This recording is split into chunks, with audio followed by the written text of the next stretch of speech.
tanggal 19 Januari itu teman-teman Ambon di Jakarta maupun di Ambon, di Maluku, membuat semacam perayaan, tetapi bukan perayaan konflik, terjadinya konflik Ambon, tapi perayaan mengenai upaya-upaya bina damai yang dilakukan di tengah-tengah konflik. Kira-kira begitu ya. Jadi ada saya, ada Angga waktu itu, Glenn mengajak kami ngobrol mengenai apa yang bisa dilakukan. Nah, terakhir kami juga diajak oleh almarhum sebenarnya untuk memulai sesuatu yang baru sebenarnya dilihat dari segi rekod dia sebagai seniman dan pekerja perdamaian, yaitu dia menghubungi saya dan kami untuk memikirkan untuk membuat semacam sayembara esai mengenai musik pop di Indonesia. Nah, karena ada aspek risetnya, saya menyarankan ada aspek risetnya, kami rencananya akan membuat workshop ya dengan peserta yang diundang terseleksi gitu ya, workshop mengenai penulisan dan diawali dengan riset. Jadi riset penulisan mengenai musik pop di Indonesia, dan lagi-lagi konsentrasi dia adalah kita harus mengundang semua teman dari seluruh Indonesia. Nah, pusat kira-kira punya pengalaman lah sedikit mengelola kompetisi seperti ini. Jadi itu yang membuat Glenn tertarik ke kita. Saya dengan Zainal Abidin Bangkit dari Jogja pada waktu itu menemani dia merancang kerjaan ini. Sudah final konsepnya ketika pada akhirnya di pertemuan terakhir itu Februari minggu ketiga, Glenn minta cuti sebentar karena anaknya isunya melahirkan, anak mereka yang pertama gitu ya. Saya tidak mendengar lagi berita apa-apa sesudah itu. Saya juga tidak tahu bahwa dia sakit, yang sehingga kaget sekali waktu terakhir mendengar bahwa dia akhirnya dipanggil oleh Yang Maha Kuasa gitu. Jadi itu kira-kira keterlibatan pusat dengan almarhum Glenn. Jadi pertanyaan-pertanyaan yang mau kita coba elaborasi, jawab di dalam kesempatan yang sangat berharga ini adalah bagaimana ya seorang seperti musikus seperti Glenn itu berkembang menjadi aktivis perdamaian. Yang kita maksud dengan perdamaian adalah, ya mungkin nanti Mbak Diki cerita lebih banyak, tapi kita tahu ada mengenai kesetaraan, keadilan, hak-hak penghormatan terhadap hak-hak asasi manusia, Indonesia Timur yang agak terlambat perkembangannya dibanding yang lain. Jadi saya kira tema-tema itu yang nanti kita akan eksplorasi. Nah, syukur sekali kita punya 3 narasumber yang saya jamin sekali akan keren, akan mengajak dengan keren, akan membawa kita ke dalam diskusi mengenai tema-tema itu ya. Yang pertama adalah Bapen Jeki, saya kenal baik. Dia juga yang sebenarnya memperkenalkan kami kepada Glenn. Dia kira-kira bisa disebut, dia pasti menolak ini, tapi kira-kira termasuk salah satu bapak spiritual Glenn gitu ya, karena dia juga adalah pendeta. Kami sekarang beliau adalah, saya kira sekjen atau sekretaris, saya lupa, karena buat Pak Jeki nggak penting gitu ya. Sekum. Sekum ya, Sekum di Persekutuan Gereja Wali Gereja-Gereja Indonesia. Kemarin kita mendengar arahannya yang sangat bagus mengenai perlunya gereja-gereja untuk membuka pintunya bagi korban-korban corona misalnya seperti itu ya. Nah, Bapen ini lah dulu misalnya membuat apa yang terkenal dengan provokator damai. Jadi sementara orang menjadi provokator konflik, kita juga harus menjadi provokator damai kira-kira gitu ya. Nah, itu Bapen mungkin cerita dari segi bagaimana Glenn tumbuh menjadi aktivis perdamaian selain sebagai musisi gitu ya. Saya juga mau tahu dari Bapen, jangan-jangan orang Ambon memang bisa nyanyi semua gitu ya, dan sebagainya gitu. Nah, itu narasumber yang pertama. Yang kedua adalah Mbak Dike. Mbak Dike adalah teman kami lama.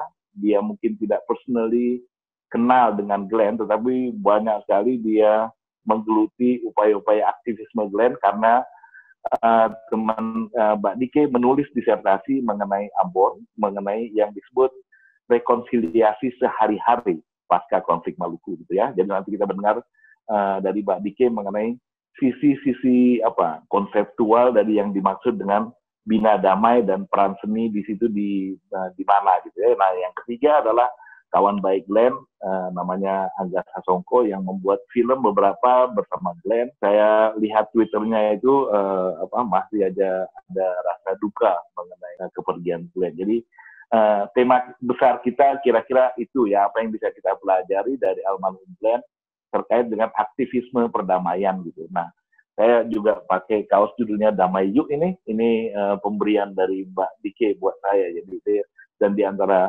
t-shirt yang saya sangat suka dari Glenn adalah, almarhum Glenn adalah tadi itu ya, musik for peace gitu ya, dan yang seperti itu.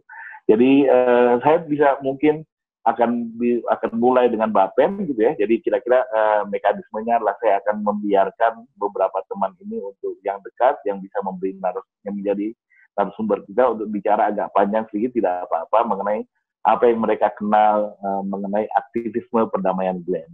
Saya bisa mulai dari Bapak Bapen Jeki, kira-kira bagaimana Mbak Pen? Apa yang bisa Anda ceritakan mengenai aktivisme perdamaian Glenn, tumbuhnya Glenn sebagai bukan saja musisi tapi aktivis perdamaian, dimensi-dimensi perdamaian apa saja yang beliau pernah lakukan ketika beliau masih hidup ya, hubungannya dengan Frankie Sahilatua dan sebagainya gitu. Apakah Mbak Pen sudah di sini? Saya minta silakan Bapak Jeki. Terima kasih Bang Ican ya untuk introduksinya. Saya menyapa selamat pagi menjelang siang Pak Lukman yang bergabung. Saya membaca artikel Pak Lukman kemarin yang sangat padat ya tentang rekam jejak Glenn di perjuangan hak-hak asasi manusia. Juga Mas Angga ya, kita lama nggak ketemu lagi di ini ya, lewat online. Mbak Dike juga kita ketemu lagi online, dan juga teman-teman yang hadir yang tentu punya atau pernah bersentuhan di dalam kerja-kerja bersama dengan almarhum Glenn. Ya, memang kita merasa sangat kehilangan ketika berita kematian itu sampai dengan tiba-tiba. Tapi oke, saya langsung saja ya, saya bisa sharing sedikit dari apa yang saya kenal tentang Glenn, yang tentu juga akan bersinggungan dengan pengenalan kita semua terhadap sosok ini. Nah, saya itu mengenal Glenn itu di antara dua peristiwa kematian. Pertama kali saya berjumpa dengan Glenn itu tahun 97, ketika keluarga kami meninggal, ya kakak atau tante, adik dari papanya Glenn itu menikah dengan sepupu saya, sekarang wali kota Ambon yang sekarang, yang meninggal tahun 97. Ya, saya kaget, orang anak muda, ya, mungkin Glenn 21 tahun waktu itu, nyanyikan lagu Amazing Grace dengan improvisasi yang luar biasa. Wah, si kurus, ya, kecil, hitam. Tapi ya saya bukan penyanyi ya, tapi ya saya saat itu ngobrol dengan beberapa teman, ya anak dia gila, punya talent yang luar biasa, dan ini bisa jadi rising star untuk Indonesia, dan kemudian memang terbukti. Itu dan pengenalan terakhir atau perjumpaan terakhir ya ketika melayat jenazahnya. Nah, di antara dua atau fase antara pertemuan pertama di 97 sampai terakhir kemarin itu terputus, dan sampai ketika konflik Maluku, ya, artinya saya ikuti dia sebagai artis, sebagai penyanyi yang terus berkembang. Sampai ketika konflik Maluku, saya kaget ketika dia memberikan perhatian yang sangat dalam dan mulai total masuk di dalam upaya dan kerja-kerja bina damai. Nah, saya sendiri percaya kemudian bahwa kekentalan seseorang dalam kerja-kerja bina damai itu merupakan implikasi dari kekuatan karakter yang bisa terbentuk pada momen tertentu dan terawat dalam proses panjang. Dan itu yang saya lihat ada pada Glenn. Bina damai sendiri adalah, ya bagi saya adalah variabel utama dalam pembelaan terhadap kemanusiaan dan lingkungan, dan Glenn sangat kental di situ. Beberapa poin yang bisa saya share di sini, di mana oleh Bung Ican. Ya, yang pertama terkait dengan pembentukan prinsip dan nilai yang dijalani oleh Glenn. Sejauh yang saya tahu, teman-teman pasti juga punya pengalaman dan menyumbang pada kisah ini. Nah, saya melihat Glenn, ya saya biasa panggil dia Egen, ya sangat kental dalam gerakan-gerakan pembelaan terhadap kemanusiaan. Saya lihat Pak Lukman ya menulis artikel pendek yang tahun 2008 Pak Lukman mendengar pertama kali Glenn bicara tentang HAM ya pada konsep slang waktu itu. Tapi di dalam pengalaman bersama saya melihat tuturan-tuturan Glenn dan bergejolak jiwanya tentang HAM sejak ia berada pada awal konflik Maluku. Dan itu diceritakannya tahun 99 sampai 2000 ketika dia ada ke Ambon waktu itu dan terjebak beberapa hari dalam konflik yang betul-betul sangat membara. Dalam rentang waktu itu saya tahu dia berjumpa dengan almarhum Frankie Sahilatua. Artinya bukan perjumpaan pertama, tapi perjumpaan yang memberi perhatian atau concern yang sama untuk Maluku sejak meledaknya konflik sampai Bung Franky meninggal pada tahun 2011. Ya, Bung Franky itu kalau kita bilang Ambon Kart, Ambon Surabaya, yang juga seperti Glenn, lahir besar di luar. Tapi pada saat konflik terjadi, ya Franky almarhum memberikan concern yang kuat buat satu lagu yang kemudian jadi Acan dan Obet diplesetkan untuk in group out group. Padahal itu lagu untuk mendorong perdamaian. Ada jingle itu untuk mendorong perdamaian. Nah, Bu Franky bolak-balik ke Ambon waktu itu. Saya kembali ke Ambon 2011. Bu Franky sudah intens masuk. Kita berjumpa untuk beberapa kegiatan bersama di sana. Dan Glenn juga berjumpa dengan Bung Franky. Dan saya kemudian mendengar banyak inspirasi Bung Franky juga yang mewarnai Glenn. Ketika Bung Franky meninggal, saya juga mendengar ya, beberapa musisi senior Maluku seperti almarhum Joji ya, yang mendorong Glenn juga, menyemangati Glenn untuk mengambil jalur yang ditinggalkan oleh Bung Franky, ya, jalur pembelahan kepada kemanusiaan. Nah, Glenn kemudian menekuninya, masuk dan menjadi semakin kental di situ. Ya, dengar kisah-kisah itu kemudian, dan juga dalam beberapa perjumpaan di Joji Lewakabesi yang saya katakan tadi. Nah, salah satu orang juga yang sangat menginspirasi Glenn dalam kayak memasuki ruang pembelaan terhadap kemanusiaan adalah Gus Dur. Tuh, saya kira guru spiritual Glenn justru di Gus Dur ya.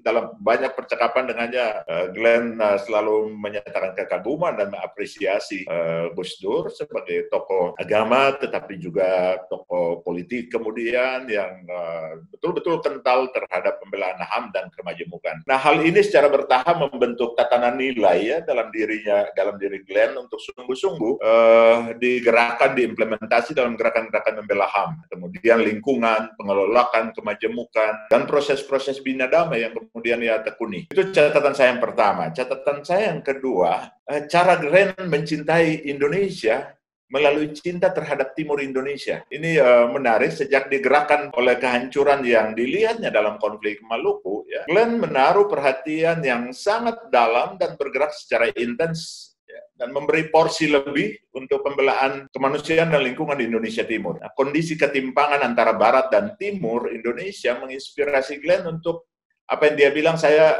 membawa orang-orang dari Jakarta berkunjung ke Timur. Menurut Glenn, ya Jakarta harus mendengar langsung dari orang-orang Timur apa perspektif mereka tentang Indonesia. Dan dalam banyak kegiatan dengannya, Glenn selalu dengan keras menolak sentralisasi yang dipusatkan di Jakarta. Percakapan kami yang panjang di Salihara, saya, Bu Eri Seda dengan Glenn waktu itu melihat Indonesia dari jendela timur. Dia dengan tegas sampaikan bahwa Jakarta bukan segala-galanya bagi apapun yang ingin dikerjakan di Indonesia. Nah, saya mencoba menyimak kembali banyak rekaman perjumpaan kami ya, dan titik temu pada concern yang sama itu, melihat Indonesia Timur sebagai masa depan. Glenn bilang, ya antara lain, saya bukannya melihat kemiskinan di Indonesia Timur, tapi harapan yang bertumpu di sana seperti melihat matahari terbit. Dia menggarisbawahi dalam percakapan itu, dia merekonstruksi Indonesia harus mulai dari yang paling tertinggal. Bahkan dibilang omong kosong kalau kita melihat nasionalisme hanya dari kacamata Jakarta. Terhadap Papua, dia katakan nasionalisme etnis yang terjadi di Papua adalah hasil dari egosentrisme orang-orang Jakarta yang menganggap Indonesia itu terjadi dari Jakarta. Nah, di situ ya dia berjuang untuk melawan apa yang dia katakan selalu stigma-stigma yang dibangun terhadap masyarakat Indonesia Timur. Dan Glenn kokoh pada sikap untuk melihat bahwa pemahaman nasionalisme yang keliru malah membuat kita menjadi rasis. Saya punya semua rekaman percakapan tentang itu. Bahkan menjelang pemilihan presiden tahun 2014, dia bilang kalau tanya ke orang-orang Timur, ya mereka hanya berpikir ya presiden itu orang Jawa, begitu ya. Jadi dia sangat keras di situ. Karena itu dia menaruh porsi perhatian dan keterlibatannya. Dia bilang yang bisa saya lakukan adalah mengangkat Indonesia Timur dari wajah kebudayaan, keindahan alam dan manusianya. Dan itu dia memakai media berkesenian. Nah, catatan saya yang ketiga dalam kaitan dengan percakapan ini adalah penggunaan pop culture sebagai medium pembelaan kemanusiaan. Nah, Glenn pernah menyampaikan dalam percakapan-percakapan kami atau yang lain yang saya selalu merecord ya percakapan-percakapan dengan dia baik lewat WA tetapi juga percakapan-percakapan langsung untuk saling menginspirasi. Dia bilang dengan fasilitas yang saya punya, kesempatan bertemu publik ya saya gunakan, dia garis bawahi bahwa dalam era pop culture yang luar biasa semua harus dilarutkan sehingga orang bisa menerima dengan mudah. Dan dia bilang bahwa ya dia merasa bahwa dunia yang paling tepat adalah dunia yang dia punya untuk menyampaikan isu yang ada secara populis. Gerakan kebudayaan menjadi sangat penting untuk perubahan. Itu salah satu nilai yang dipegang Glenn. Ya. Dia bilang ya masyarakat urban baginya menjadi masyarakat yang sangat instan dan mau yang gampang. Karena itu kita harus bisa men-trigger mereka dengan menggunakan hal-hal yang mudah, jangan yang sulit. Dan itu yang coba dia lakukan dengan memakai pop culture. Saya pikir ini dalam strategi Bina Damai ya, Mbak Dia pasti akan membicarakan itu lebih lanjut. Ini menjadi sebuah kekuatan. Ya, bagaimana menerjemahkan ya kerangka-kerangka berpikir yang kadang-kadang jelimet ya untuk bisa diterima di dalam media dan medium yang sangat merayat. Dan Glenn melihat kekuatan itu ada di pop culture karena itu pendekatannya berbasis kebudayaan dan ya dia sangat mendukung ketika kita menggerakkan Art for Peace. Ya, teman-teman muda di Maluku ya, menggerakkan Art for Peace dan Glenn masuk dan bukan cuma mendorong, dia mau kontrak rumah di Ambon. Ya. Itu juga terpicu dari percakapannya dengan Bung Frankie. Ya, Pak Rudi bisa cerita ya, karena dia bilang dia mau membuat sesuatu untuk Maluku, ya. Kemudian Bung Joji almarhum juga telepon, ya, kamu bicara begitu. Nah, Glenn itu orangnya sangat humble. Dia langsung cari Frankie dan tanya kenapa saya dimarahi. Frankie bilang tidak, kamu nggak bisa bilang kamu membuat sesuatu untuk Maluku dan kalau kamu pulang kamu tidak tinggal dengan keluarga. Kamu harus berada dengan masyarakat untuk mendengar selalu apa yang mereka inginkan. Pak Glenn langsung putuskan kontrak rumah di Amahusu, daerah tempat tinggal saya sekarang. Secara rutin dia ke sana, itu jadi tempat ngumpul anak-anak untuk berinteraksi, musik, dia mendorong banyak kegiatan teman-teman di sana. Dia bahkan memfasilitasi di Ambon, tetapi juga membawa teman-teman ke Jakarta. Ya, kalau Ipang ada, Ipang bisa cerita kemudian bagaimana. Ya, jadi teman-teman muda Maluku saat itu yang pasca konflik sangat down dan mencari identitas seperti apa, memperoleh inspirasi, tetapi juga energi dari kehadiran Glenn bersama mereka, Ya, bahkan kemudian dia juga menginisiasi ada kegiatan. Ya, teman-teman yang main di trotoar setiap saat. Ada teman-teman yang sudah membuat lebih dahulu, Glenn datang, Glenn bikin lagi yang punya Glenn dengan teman-teman muda yang lain. Jadi mereka main musik di trotoar dan Glenn bisa turun ya bersama Tompi dan nyanyi di trotoar. Bayangkan dalam hujan lebat begitu, ya masa nggak bubar ketika mereka nyanyi itu biasa di depan Hotel Mutiara dekat dengan kantor saya. Jadi dia sangat yakin pada kekuatan pop culture yang baginya medium yang sangat mudah dicerna oleh masyarakat dan bisa membumikan pesan-pesan perdamaian dengan sangat luar biasa. Ya, dalam kaitan ini lalu banyak sekali kegiatan yang dilakukan oleh Glenn dan saya melihat ya, itu kekuatan sebagaimana juga yang dia yakini. Catatan saya yang berikut ya, tentunya untuk menjaga konsistensi dari spirit dan semangat, kita harus melihat dengan siapa dia bergaul, dengan siapa dia ada. Di situ lingkungan persahabatan lalu menjadi salah satu variabel yang memperkuat konsistensi Glenn. Jalan pilihan jalan hidup ya, musik untuk kemanusiaan, ya, dia berjumpa, menjadi dekat dengan Bung Frankie, dengan Edo dari Papua, ya, dia sampaikan juga memberikan inspirasi tentang Papua, dengan Gus Dur, kemudian juga sangat dekat dengan teman-teman Gus Durian dan keluarga Gus Dur, ya, dengan teman-teman Kontras, ya, sejak awal. Saya dulu kaget juga, saya nggak punya rekaman itu, ya, karena itu fase yang saya di Ambon, dia di Jakarta. Ya. Tapi kemudian dengan change.org juga, karena dulu Bang Usman mulai dari Kontras ya sama, lalu kemudian dengan teman-teman di pusat para Madinah dan yang kental pada survei, ya, kental pada studi-studi yang dilakukan. Tapi Glenn mencoba mengkoneksikan diri dan masuk ke situ untuk juga mentransfer atau juga menyerap apa yang bisa dia serap. Ini sangat luar biasa. Dalam membangun persahabatan, ya sosoknya sangat humble dan dia selalu bertanya dan berdiskusi. Yeah. Begitu terasa dengan kegelisahan dan kondisi kemanusiaan. Ya, setiap saat dia tanyakan kepada semua teman sebelum dia bikin kegiatan, ya kami selalu berdiskusi. Dan saya lihat ini salah satu pada Glenn. Ya, satu catatan terakhir, saya dengan teman-teman aktivis, tapi dia masuk langsung dan membangun relasi partisipatoris dengan komunitas masyarakat biasa yang dibelanya. Sebagai artis papan atas, konsistensi Glenn bukan cuma membawa pesan kemanusiaan di atas panggung, dia bisa turun sampai ke pedalaman Aru, dia bisa masuk ke pedalaman Seram, dan lain-lain. Paling terakhir dia ke Sumba, dan dari situ selalu dia memberikan pesan kemanusiaan dan perdamaian. Oke, terima kasih, Bang Ican. Terima kasih Mbak Pen, banyak sekali ceritanya dan pasti nanti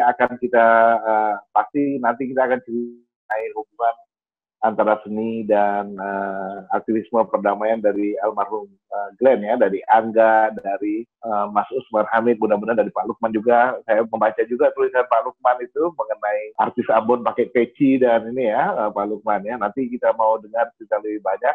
Tetapi sementara ini saya mau beralih ke dosen saya dulu ini, Mbak Dike. Kalau dilihat dari agak jargon sedikit ya, studi-studi perdamaian gitu Pak Dike ya. Kenapa sih penting sekali itu ya kalau ada seorang seniman juga mengadvokasikan cita-cita perdamaian gitu ya. Dan mengapa ini bisa kita lihat pada Glenn, almarhum Glenn.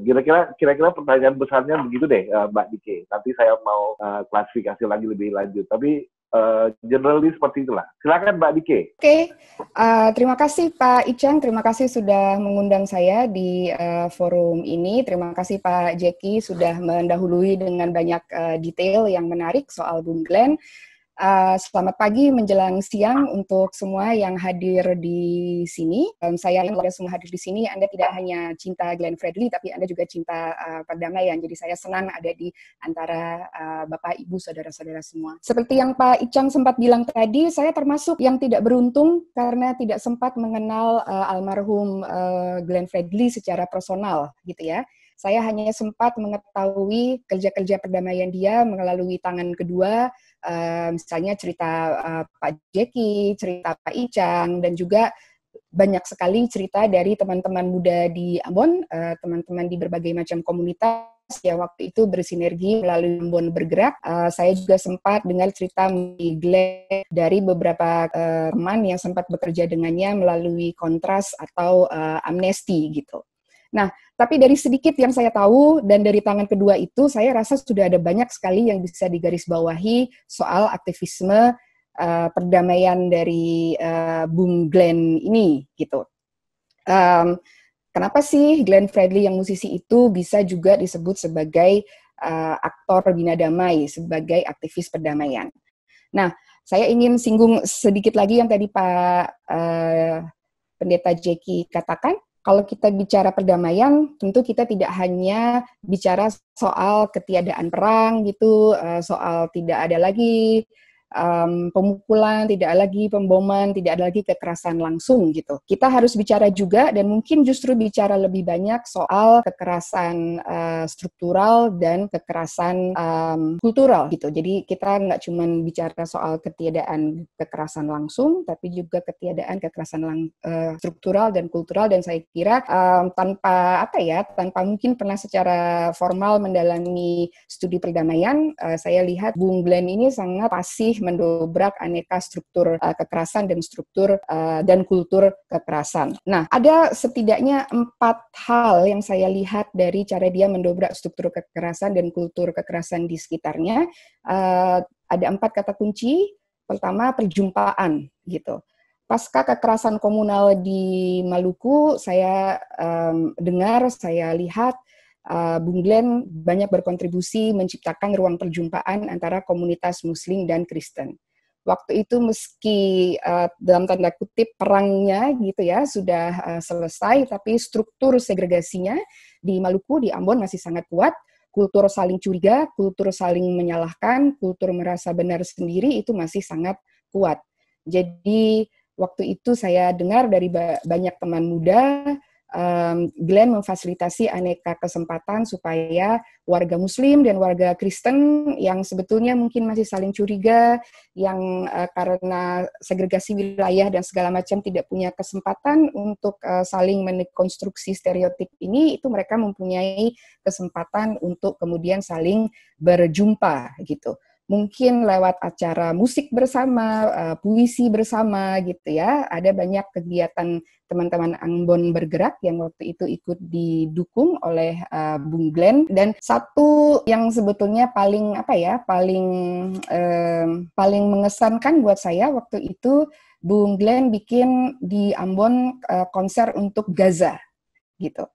Mungkin kita yang ada di Jawa saat ini ya kenapa ada banyak gitu yang bikin konser untuk Timur Tengah. Tapi kalau diingat saya kayaknya 2000, nanti mungkin Bung Angga yang bisa memberi detail, kayaknya tuh awal 2010 11 something like that. Nanti mungkin saya minta tolong Bung Angga untuk membenarkan tanggalnya atau tahunnya.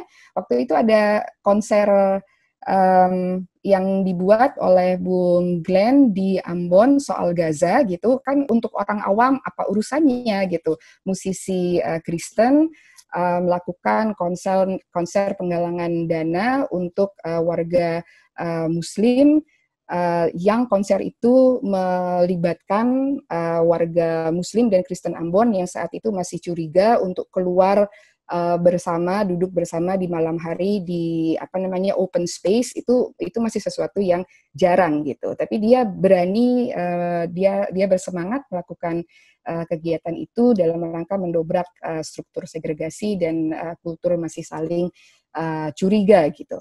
Saya kira nanti kalau ada Ipang dan ada yang lain-lain juga bisa bercerita lebih banyak soal bagaimana Bung Glenn memfasilitasi aneka perjumpaan teman-teman Ambon bergerak gitu ya. Jadi tadi satu kata kuncinya perjumpaan. Dia sangat pandai membuka ruang-ruang perjumpaan bagi orang-orang yang otherwise gitu jarang untuk bertemu dan tidak punya kesempatan untuk saling membangun rasa percaya. Nah, kata kunci yang kedua saya kira privilege. Dalam bahasa Indonesia kadang-kadang sering disebut privilege atau keistimewaan gitu ya. Seperti yang Bapak Pendeta Jeki tadi katakan, Bung Glenn ini orang yang tidak ragu untuk mengambil sikap, dia tidak ragu untuk berpihak gitu. Kadang-kadang kita simpati sama korban HAM, kita simpati sama buruh, simpati sama sama aktivis lingkungan, sama kerusakan lingkungan dan segala macam, tapi ya udah kita diam, kita tidak secara lantang mengekspresikan keberpihakan itu. Nah, saya kira Bung Glenn ini orang yang sangat sadar dengan privilege-nya, dia sangat sadar bahwa suaranya itu bisa didengar oleh lebih banyak orang. Dia juga karena waktu itu ya tidak punya catatan, tidak dicatat sebagai aktivis garis keras dan segala macam. Apapun yang dia sampaikan itu bisa diterima dengan lebih cool misalnya oleh negara dan segala macam. Dan dia memanfaatkan privilege ini untuk menggaungkan perjuangan perdamaian atau perjuangan kemanusiaan banyak kelompok yang lain. Saya kira nanti kalau Bang Usman ada bisa cerita soal gimana Bung Glenn ini tidak ragu ikut kamisan, berkontribusi aktif dalam berdirinya Rumah Munir, dan juga waktu itu melobi Bapak Presiden untuk membebaskan tahanan politik, tahanan nurani, yaitu John Teterisa gitu ya. Tentu seorang Glenn Fredly tahu aneka risiko untuk berpihak pada kerja-kerja perdamaian itu, dari risiko finansial sampai risiko keamanan gitu. Tapi toh dia tidak ragu menggunakan privilege-nya untuk memperkuat suara komunitas dan individu. Tadi damai itu struktur dan kultur perdamaian, mendobrak struktur dan kultur kekerasan, tadi Pak Jeki juga cerita soal kecintaan Glenn terhadap Indonesia Timur gitu. Jadi Glenn memanfaatkan privilege-nya untuk mengangkat struktur struktur kemiskinan yang ada di Indonesia bagian timur, kultur rasisme terhadap warga Indonesia Timur gitu. Dan dengan dengan privilege-nya dia meninggikan platform, meninggikan suara dari berbagai macam gerakan yang ada di sana, dari Save Aru gitu misalnya. Dia juga membawa teman-teman Ambon ke Jakarta supaya mereka juga punya lebih banyak jaringan, suaranya lebih didengar dan segala macam. Nanti saya kira Angga bisa cerita juga soal gimana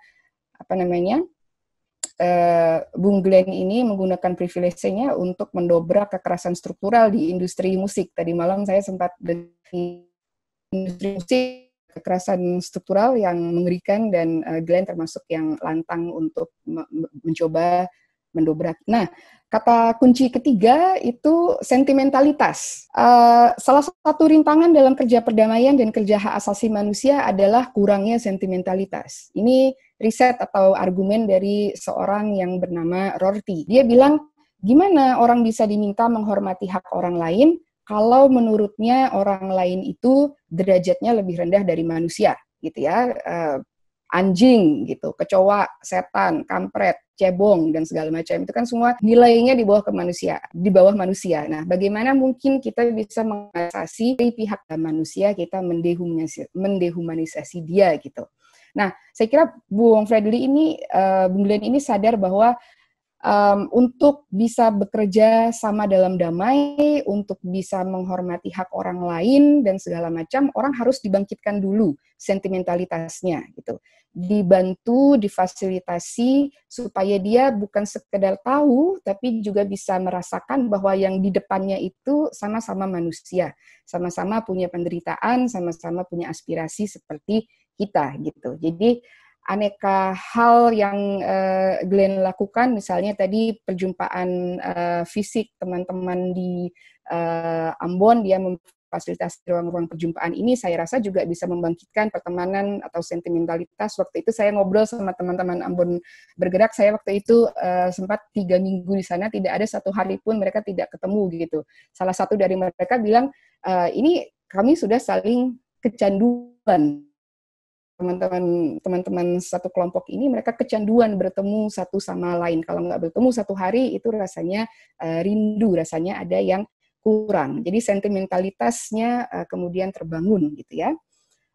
Lagu yang diciptakan Glenn gitu, yang dinyanyikan Glenn, termasuk yang dibawakannya dengan mulai itu juga bisa dilihat dalam kerangka membangkitkan sentimentalitas kita terhadap orang yang agamanya berbeda. At the end of the day, tentu kita sama gitu ya, sama-sama manusia. Kemudian habis ini saya kira Angga akan bercerita banyak mengenai film yang diproduksi bersama. Ini bisa membangkitkan, tentu sudah membangkitkan sentimentalitas semua orang untuk bisa melihat identitas itu di luar kotak agama, di luar kotak etnisitas, tetapi sesuatu yang lebih besar gitu ya. Ya, saya kira itu kata-kata kunci dari saya: perjumpaan, privilege, kemudian sentimentalitas, dan saya ingin menggarisbawahi bahwa yang hebat dari seorang Bung Glenn Fredly ini adalah dia bisa melakukan kerja bina damai secara istilahnya seamless gitu, effortless, nampaknya alami sekali gitu, tanpa perlu tahu teori bina damai itu upaya membangun struktur perdamaian, kultur perdamaian tanpa mengerti teori dan segala macam. Dia menjalankannya secara alami melalui pertemanan-pertemanan yang dia punya, melalui keteladanan gitu ya. Dia menunjukkan bahwa ini saya juga berteman dengan orang yang berbeda-beda. Saya berteman tidak kenal kelas sosial dan segala macam. Saya kira sangat effortless gitu cara dia mendobrak struktur dan kultur kekerasan. Saya kira itu dulu Pak Icang. Terima kasih banyak Mbak Dike. Saya seperti memperoleh kuliah yang sangat berguna ini. kalau Mbak Diki bikin kuliah live tiap minggu, saya mau jadi mahasiswa lagi nih sepertinya. Waduh. Saya mau ada beberapa pertanyaan lagi ya. Nanti saya mau kembangkan lebih lanjut. Tetapi saya mau ke Angga ini. Angga adalah teman dekat Glenn beberapa tahun terakhir, ngajak saya waktu buat Desa Maluku. Biar saya serahkan saja sama Angga tanpa ada pertanyaan yang khusus gitu. Silakan Angga Prasango. Ya, terima kasih Mas Isan. Selamat pagi menjelang siang juga teman-teman semuanya. Mencatat Glenn buat saya itu, Glenn tuh adalah karakter yang kompleks dan unik gitu ya. Saya mungkin malah mengawali persahabatan ini bukan dengan, walaupun saya sutradara dan Glenn adalah musisi, tapi persahabatan ini malah dimulai bukan dengan sebuah proyek komersil atau kekaryaan antara musik dan film, tapi malah dimulai dengan sebuah proyek kemanusiaan sebetulnya. Ya, saya pernah bekerja, pertama kali kenal adalah membuat video klipnya, tapi itu konteksnya kita belum kenalan. Dan baru di video klip, di lokasi syuting baru saya kenalan. Setelah dari situ kita mulai berteman, dan kolaborasi yang kita lakukan maksudnya kita lakukan dari awal, malah sebenarnya kerja kemanusiaan pertama saya dan kerja kebencanaan pertamanya Bung waktu itu. Jadi waktu itu kita membuat Cave Mentawai tahun 2010. Ada sebuah peristiwa bencana di Mentawai, tsunami di Mentawai, dan kami masuk ke Mentawai 1 hari setelah bencana dan keluar menjadi salah satu kelompok relawan terakhir yang keluar karena kami menghabiskan 2 tahun, selama 2 tahun sampai 2012 di Mentawai. Lalu kemudian dari situ kami mengerjakan Cahaya dari Timur Beta Maluku dan banyak konser Glenn yang lain. Kemudian kami lanjut dengan film tentang eksil politik korban kekerasan peristiwa 65 di Praha lewat Surat dari Praha, yang juga sebuah tribut untuk merayakan 20 tahun berkaryanya Bu Glenn gitu. Perjalanan ini kemudian masuk lebih jauh, Glenn bergabung di Visinema, di sebuah venture yang memang saya dirikan, dan sampai hari ini Glenn adalah member of the board, komisaris, dan juga pemegang saham. Jadi ada perjalanan yang cukup panjang selama lebih dari 10 tahun dengan bentuk kolaborasi yang sangat dinamis gitu ya, mulai dari kerja kemanusiaan, project Glenn, project saya, atau project bersama gitu. Jadi ada 4 model kita berinteraksi. Yang saya bisa catat dari Kakak Bung itu, selama saya 10 tahun belajar dan bergerak bersamanya, dan saya rasa sulit sekali mencari tandingannya di Indonesia, musisi seperti ini. Dan yang paling sebenarnya menegangkan adalah mencari siapa yang akan menggantikan. Pertama, keberanian. Glenn orang yang luar biasa berani gitu ya.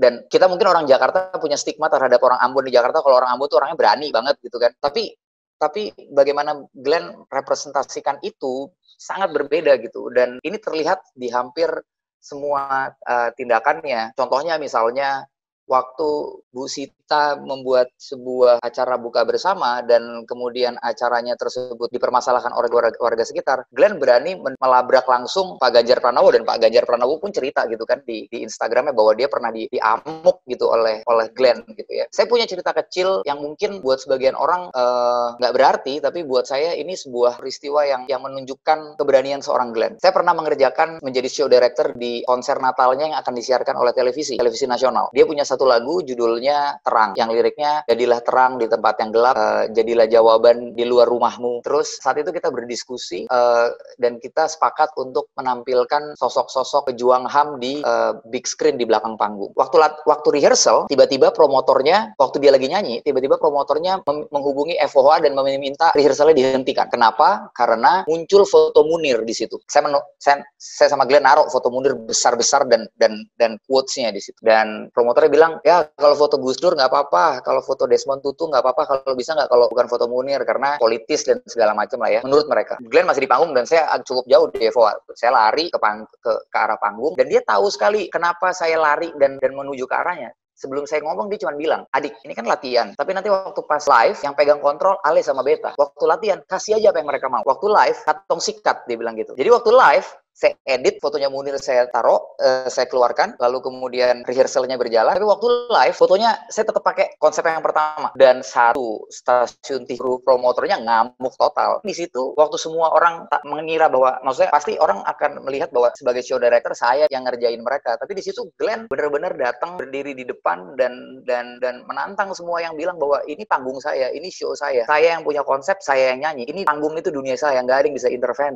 Itulah Glenn gitu, bahwa kemudian mungkin dia nggak pernah dipakai lagi oleh promotor itu, dia nggak peduli. Glenn selalu menempatkan visinya lebih di depan dibanding nilai-nilai komersil. Dia selalu bilang setiap melakukan sesuatu, proyek apapun, dia selalu bilang jangan pernah tanya soal berapa, tapi tanya dulu soal apa sama mengapa gitu, karena berarti lebih penting dari berapa gitu. Dan itulah Glenn gitu ya. Tapi saya mau masuk ke nomor 2. Selain keberanian ini saya rasa juga dikontribusi oleh intelektualitasnya Glenn. Ini hal kedua yang menurut saya juga akan sangat sulit mencari penggantinya di industri musik. Glenn itu nggak cuma suka musik, Glenn suka buku, dia punya perpustakaan di rumahnya. Dia membaca banyak sekali buku, dia membaca banyak sekali literatur, dia belajar tentang isu yang akan dia kerjakan gitu.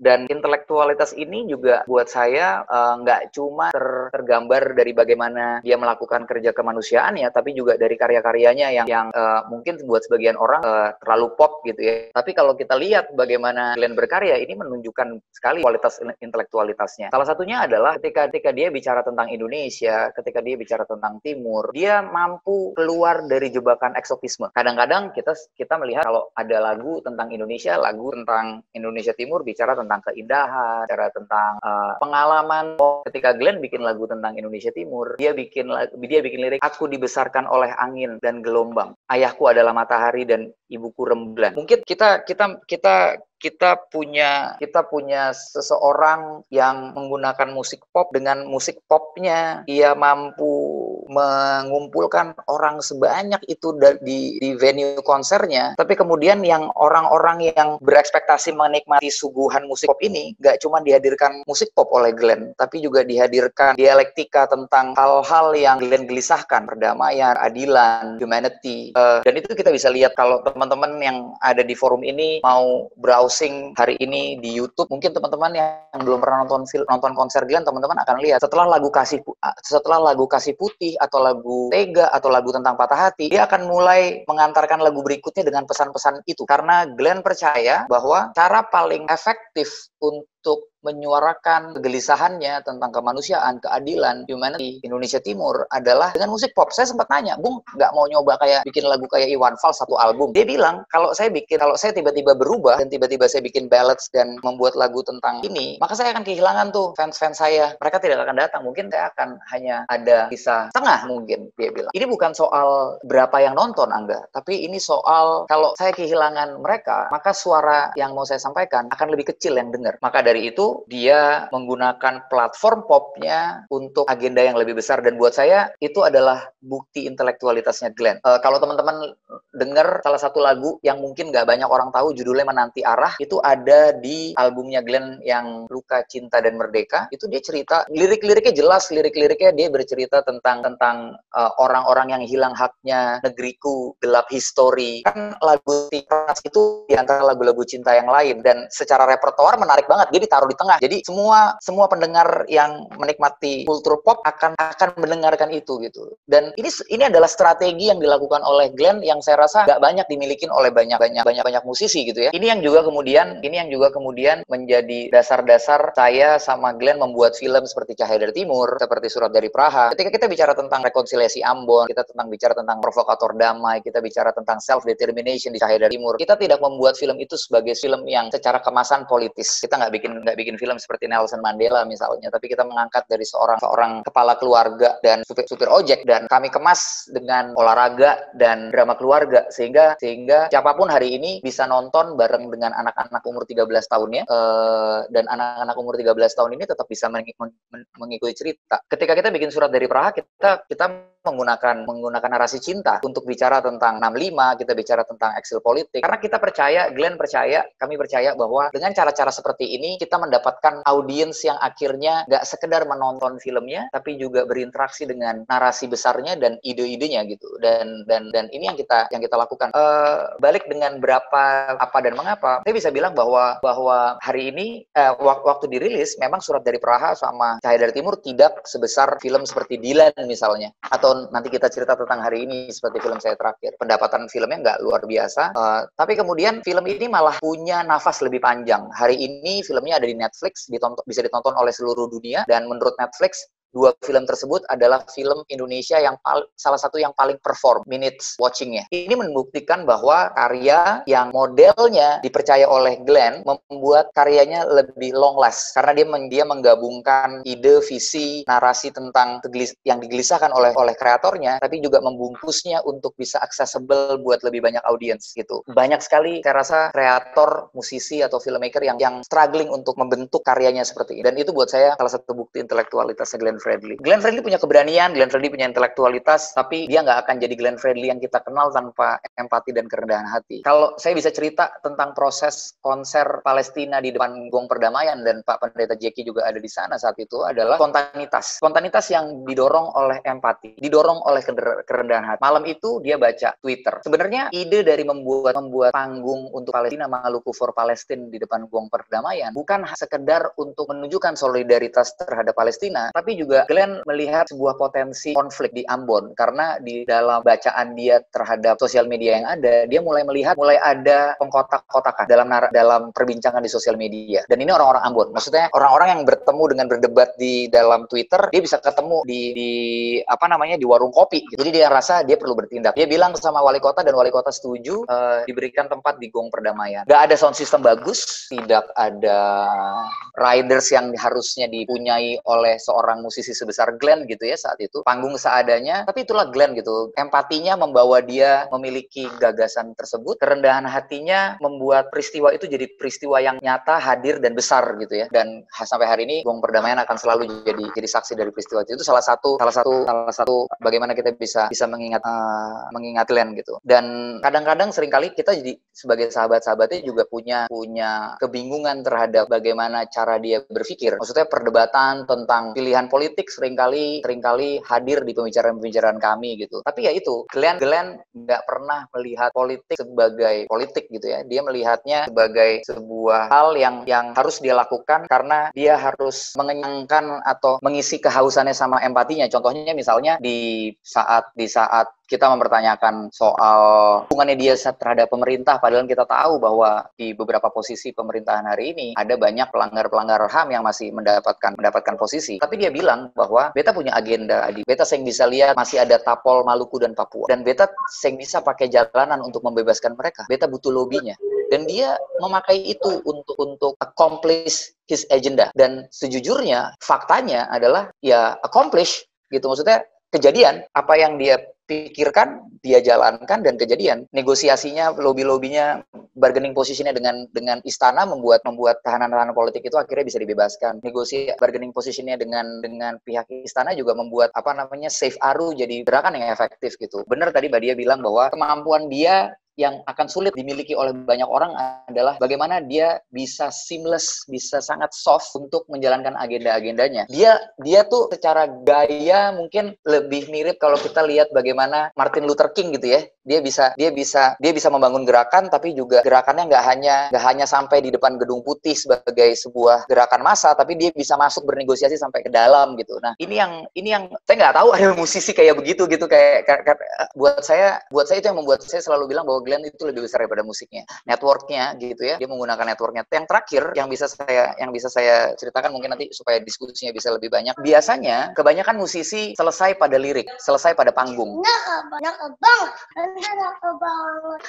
Maaf ya. Biasanya musisi selesai pada lirik, selesai pada lagu, selesai pada panggung, dan secara nyata mereka dengan kontribusinya mereka nyata hadir sebagai inspirator gitu ya. Tapi Glenn lebih daripada itu. Dengan semua yang saya ceritain tadi, Glenn adalah juga melakukan partisipasi. Dia tidak hanya menyanyikan lagunya di panggung, dia tidak hanya berorasi di atas panggungnya, dia tidak hanya menciptakan lagu dan menempatkan lagu itu di dalam, tapi dari peristiwa Aru, Mentawai, Maluku for Palestine, Voice from the East, tahanan politik Maluku dan Papua, Glenn melakukan partisipasinya. Dan partisipasi itu sebuah yang nggak mudah, karena untuk orang kayak Glenn yang mungkin punya banyak tawaran manggung, segala macam, partisipasi ini kan membutuhkan energi lebih, membutuhkan waktu lebih, dan saya saksi bagaimana dia mampu bicara kepada manajemennya bahwa saya cuma mau panggung sekian karena saya mau pakai waktu saya pengen punya cukup waktu untuk melakukan ini gitu. Buat saya ini yang akan sangat sulit mencari penggantinya. Dan saya nggak hanya kehilangan seorang sahabat, saya nggak hanya kehilangan seorang kakak, saya kehilangan seorang panutan, dan di banyak kesempatan seorang yang bisa saya tanyain, seorang yang bisa saya lihat, saya look up ketika ada banyak sekali kegelisahan yang terjadi di kepala saya dan hidup saya gitu. Dan kehilangan Glenn, kehilangan yang sangat besar buat saya. Gitu kira-kira Mas Isan. Terima kasih Anda sudah mau share ke kita the deepest feeling you have on Glenn ya. Tentu saja saya juga udah menyaksikan film-filmnya, Surat dari Praha, Beta dari Maluku. Tetapi waktu Anda baca syairnya tadi itu saya juga sangat tersentuh ya. Aku dilahirkan dari gelombang dan sebagainya gitu ya. Yang saya kira menjadi bagian dari film Beta Maluku ya. Lagi-lagi saya masih punya banyak pertanyaan sebenarnya. Saya mau tunda dulu, saya mau serahkan ke Husni. Mungkin sudah ada beberapa pertanyaan dari pemirsa di luar sana. Silakan Husni, nanti saya lanjutkan. Baik. Di sini bagi teman-teman yang berpartisipasi di Zoom, silakan menuliskan pertanyaannya di chatroom ya. Kami sudah mendapatkan 2 pertanyaan yang muncul melalui email. Yang pertama dari Mbak Ika Huta Barat. Saya bacakan saja ya. Saya ingin bertanya sesuai dengan apa yang sudah diperjuangkan oleh Bung Glenn Fredly. Bung Glenn tidak pernah segan dalam menghargai orang lain, dan dia selalu bisa ikut berpartisipasi, misalnya bersalawat. Itu menjadi salah satu bukti bahwa keberagaman adalah satu tonggak dalam sejarah hidup manusia. Namun, mengapa masih ada saja orang di luar sana yang tidak juga sadar betapa indahnya hidup dalam perbedaan? Tolong dijelaskan kepada mereka yang ada di luar sana itu tentang menghargai segala perbedaan dan mengerti bagaimana indahnya perbedaan. Itu dari Mbak Ika Huta Barat. Yang kedua dari Arlene Hetari. Pertanyaannya sangat simpel. Apa yang menjadi tantangan atau kendala orang semacam Bung Glenn menurut para pembicara dalam memperjuangkan perdamaian? Jadi pertanyaan yang kedua ini sangat simpel. Kira-kira kendalanya orang seperti Bung Glenn ini apa sih gitu? Itu 2 pertanyaan yang sudah masuk ke meja kami, ruang kami. Silakan untuk ditanggapi dan dilanjutkan Pak Ihsan. Terima kasih Husni. Saya kira ketiga narasumber kita bisa relevan menjawab 3 pertanyaan itu. Ya mungkin yang pertama Pak Jeki ya. Saya juga mendengar di Twitternya Pak Lukman, di tulisannya Pak Lukman itu mengenai agama Glenn adalah agama kemanusiaan gitu ya. Mungkin ini bisa disinggung juga oleh Pak Jeki. Sejauh mana dia seorang Kristen yang taat gitu kan. Tetapi saya juga punya pengalaman misalnya pernah diundang oleh almarhum Glenn untuk mendiskusikan dangdut dalam rangka Natal gitu. Jadi perayaan Natal itu lagu Natal kan menggunakan dangdut. Waktu itu saya sama Pak Jeki juga dan dengan musisi senior kita Pak Idang Rasidi gitu ya. Dan buat saya sih itu bagus-bagus saja karena ini adalah mencerminkan lagi-lagi tingkat universalitas dari musik dan kemanusiaan gitu ya. Mungkin Mbak Dike bisa cerita lebih banyak ya Mbak Dike ya. Kalau kita dengar tadi dari ceritanya Angga terutama, kan mestinya honornya Glenn itu bisa berkurang gara-gara dia ngomongin ngomong HAM di penampilannya gitu kan. Jangan-jangan orang yang kepingin meng-hire dia tiba-tiba resign. Ini nanti Glenn bawa-bawa fotonya Munir lagi di panggung. Kita repot gitu kan. Jadi keuntungannya buat orang seperti Glenn ya, sebagai penyanyi, keuntungan dia itu apa sih? Sebenarnya kalau boleh saya nanya, maafin loh Mbak Dike ya, keuntungan buat dia itu apa ngurusi tapol gitu ya, ngomongin bela damai itu apa keuntungannya sebagai pribadi buat dia? Angga bisa menyentuh banyak sekali hal yang terkait dengan yang tadi ditanyakan. Silakan mungkin dimulai dari Pak Jeki. Pak Jeki. Ya, terima kasih Bang Ijan dan teman-teman. Memang saya kira Glenn sampai pada posisi dan sikap seperti yang kita ceritakan tadi butuh proses ya, butuh proses pengentalan, internalisasi yang panjang ya. Mungkin ya tahapan-tahapan di sufi kali ya. Jadi ya, sampai pada satu level di mana dia melihat perjuangan kemanusiaan itu perjuangan universal, nilainya mengatasi seluruh perbedaan, dan itu sebenarnya menjadi pembelajaran untuk yang lain, juga untuk saya belajar banyak dari dia lewat diskusi-diskusi yang kita lakukan.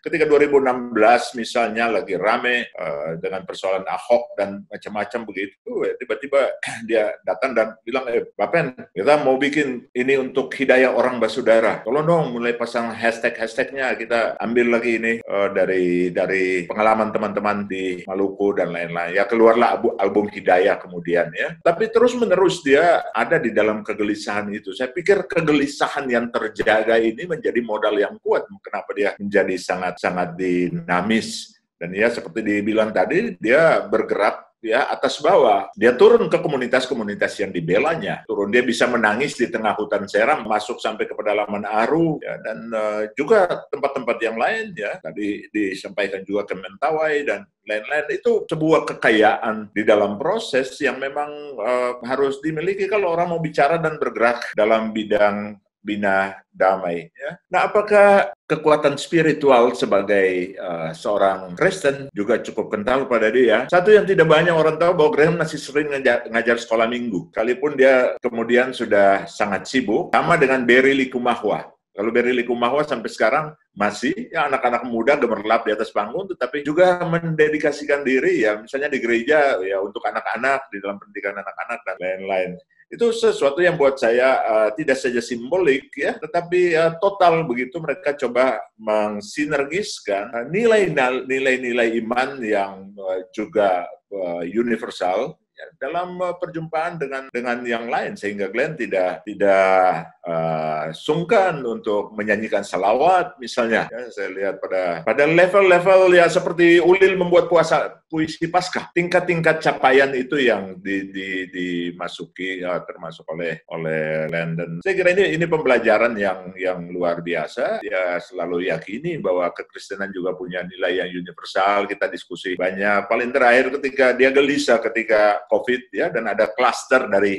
gereja, dari GPIB ya di Bogor, klaster Bogor. Dia mengontak saya dan bilang, aduh Bung, ini perkembangannya bagaimana, kita mau bikin sesuatu dalam kaitan dengan ini. Saya mulai dari gereja saya, ya, gereja tempat mama saya, ya kita mau gerakan anak-anak muda. Ya, saya benar, ya kita berproses bersama begitu ya. Tapi kemudian ya dia meninggal. Kita juga mesti kental dengan itu. Jadi menerjemahkan iman di dalam laku, di dalam perilaku, ya itu yang saya katakan suatu ketika buat dia ya seperti ini saja, kita nggak bicara tentang doktrin yang jelimet-jelimet dan lain-lain, tetapi ya jalani dan lakukan ya apa yang menjadi prinsip-prinsip dasar di dalam iman dan percaya, dan itu membawa pada perjumpaan-perjumpaan yang sangat universal, dan itu menjejak pada tapak yang dia. Saya kira itu catatan tambahan dari saya. Terima kasih. Mbak Dike mau menambahkan yang tadi saya tanya. Oke, terima kasih buat tadi pertanyaan-pertanyaan yang masuk. Tadi Ika sempat bertanya kenapa sih masih banyak orang yang tidak sadar indahnya hidup dalam perbedaan gitu ya. Saya pikir tidak adil juga gitu menyalahkan kenapa sih kok kamu nggak tahu gitu. Saya kira yang lebih empatetik adalah memikirkan orang yang bisa menikmati hidup dalam perbedaan adalah orang yang punya pengalaman baik dalam hidup beragam gitu. Ada banyak orang di luar sana yang tidak seberuntung kita bisa hidup dalam lingkungan yang berbeda. Tidak banyak orang di luar sana yang ketika punya pengalaman hidup berbeda itu maka dia punya pengalaman yang baik. Kadang-kadang dia justru pengalamannya buruk, atau juga tidak banyak orang dari kita yang sempat merasakan hidup sebagai minoritas. Gitu. Saya kira saya juga mungkin tidak akan menjadi orang seperti sekarang kalau misalnya dulu ayah dan ibu saya gitu tidak sempat tinggal di Filipina. Kami keluarga yang kebetulan Muslim gitu, tetapi hidup di negara yang mayoritas Katolik gitu. Mau Idul Fitri tidak ada tempat untuk, tidak ada lapangan, tidak ada masjid besar. Waktu itu katedral gitu. Jadi justru gereja-gereja besar dan katedral itu menyediakan diri Jadi bagi orang-orang Islam yang ada di Manila, dan itu kebanyakan bukan warga Filipina, tapi justru warga asing, itu mereka sholat di situ. Nah, saya tumbuh dengan ingatan bahwa saya sebagai minoritas gitu sangat terlindungi, sangat nyaman hidup kalau punya mayoritas yang sikapnya seperti itu. Sehingga ketika keluarga kami kembali ke Indonesia, itu menjadi sesuatu yang sesuatu yang membentuk hidup saya, membentuk sikap saya dan perilaku saya. Nah, saya kira apa yang saya alami ini banyak variannya dalam hidup kita semua. Kalau kita pernah punya pengalaman hidup sebagai minoritas, dilindungi oleh orang yang sebetulnya bisa saja melakukan aneka hal buruk, aneka hal diskriminatif terhadap kita, maka itu akan membekas gitu. Jadi mungkin daripada kita bertanya kenapa sih masih banyak orang yang tidak sadar indahnya hidup perbedaan, yang perlu kita lakukan adalah memperbanyak kesempatan orang untuk merasakannya gitu. Karena kalau orang sudah merasakannya, karena ini bukan soal kesadaran gitu, ini bukan soal kognitif, tapi ini soal afektif gitu. Mungkin orang tidak perlu dibuat sadar soal indahnya hidup berbeda, tapi dibuat rasakan, dibuat experiencing, dibuat mengalami, dan dari situ baru kesadarannya muncul gitu. Kemudian Arlin tadi bertanya apa sih tantangan musisi seperti Glenn untuk memperjuangkan perdamaian gitu. Mungkin ini Pak Jeki dan Pak Angga yang bisa bercerita karena lebih dekat dengan Glenn, tapi saya dari jauh membayangkan tantangannya adalah mistifikasi gitu.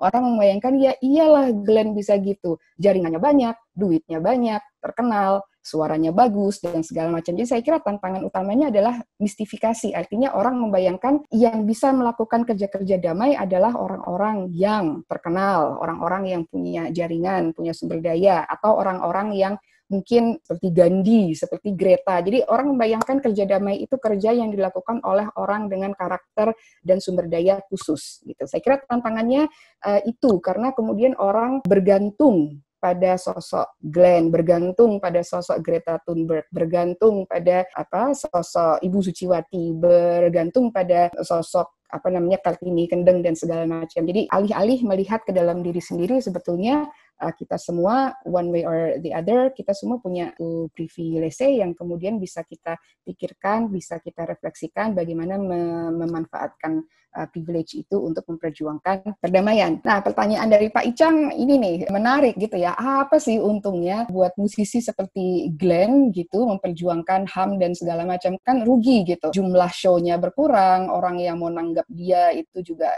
jadi tidak jadi harus mikir 2 kali.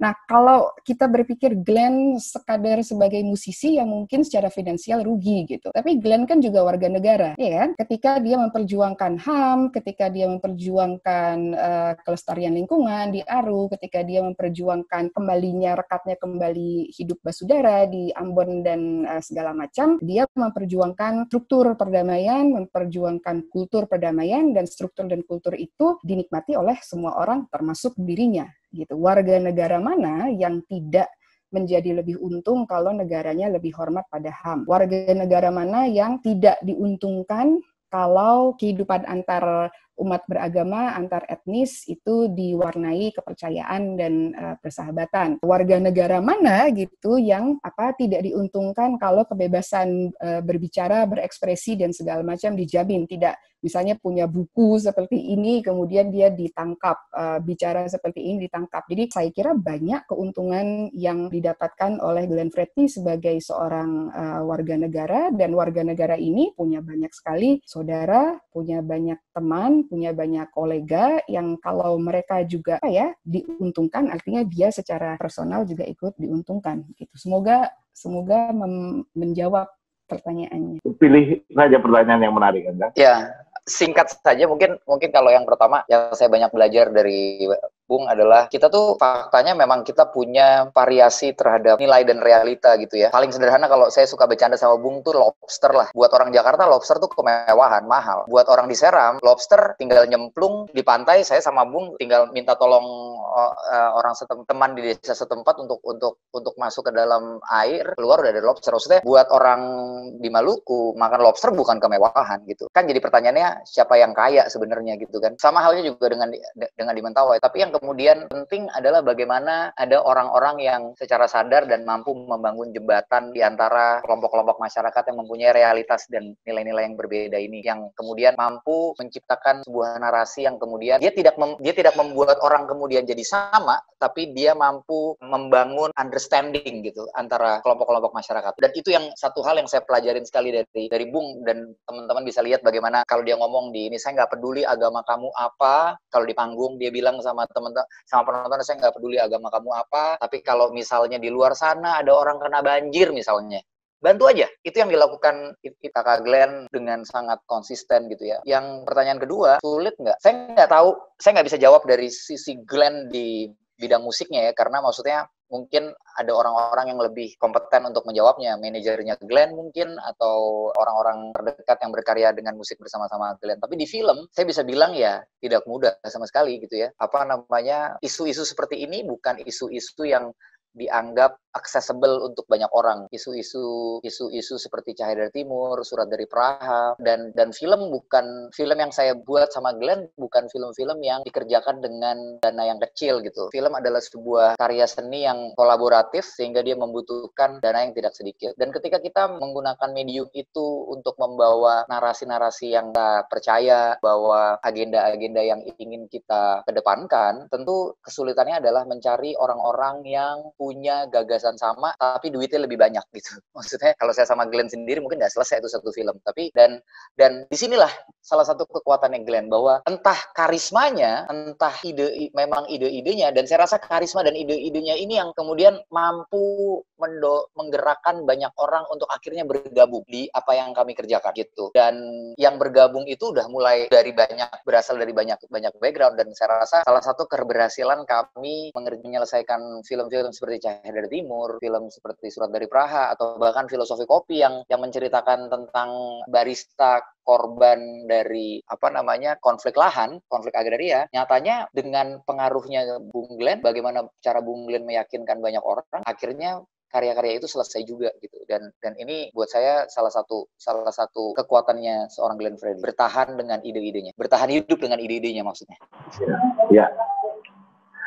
Makasih Angga. Ya, terima kasih Mas. Ya, makasih Angga. Nanti saya masih mau minta Angga cerita mengenai kesan Glenn mengenai film Beta Maluku yang waktu itu terpilih sebagai juara festival film di Indonesia ya. Tapi itu biar nanti saja. Sekarang saya mau minta Husni dan teman-teman di kantor untuk mengundang Pak Lukman. Mungkin masih ada di sini untuk mengundang Pak Lukman, kemudian membacakan beberapa pertanyaan dari audiens lagi biar kita bisa berdiskusi lebih banyak. Silakan Husni. Baik, Pak Lukman sudah saya unmute. Saya persilakan Pak Lukman.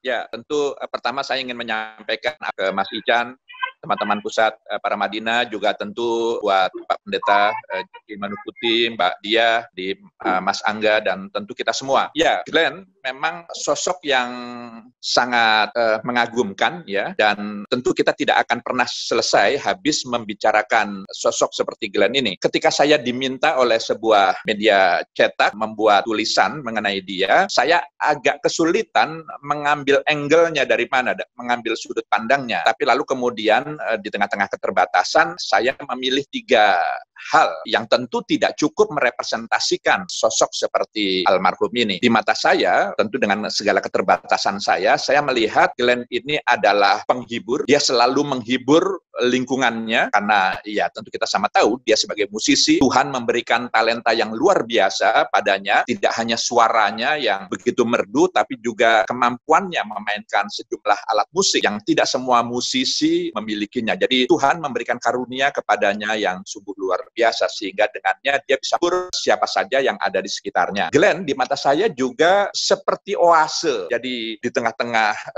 kekecewaan kita, tidak hanya dalam dunia percintaan itu ya, yang itu hakikatnya adalah kodrati, manusiawi, tapi juga di tengah-tengah kehidupan kemasyarakatan, dunia sosial, budaya, hukum, politik, dan lain sebagainya. Kehadiran seorang Glenn, khususnya bagi mereka-mereka yang mengalami ketertindasan, mengalami proses marginalisasi, misalnya pengucilan, Glenn itu suatu oase tersendiri gitu, yang tadi dengan sangat baik telah dijelaskan oleh para narasumber kita, Pak Jeki, Mbak Dia, dan Mas Angga, juga Mas Iksan. terkesan tadi itu. Yang ketiga, yang ini juga tidak kalah pentingnya, Glenn itu adalah sosok yang memberikan jalan bagi kita, menyiapkan atau memfasilitasi jalan kita bisa menuju kepada inti dari ajaran agama, mengantarkan kita kepada inti dari spiritualitas yang tadi juga banyak diulas. Jadi kemanusiaan, itulah mengapa saya mengatakan agama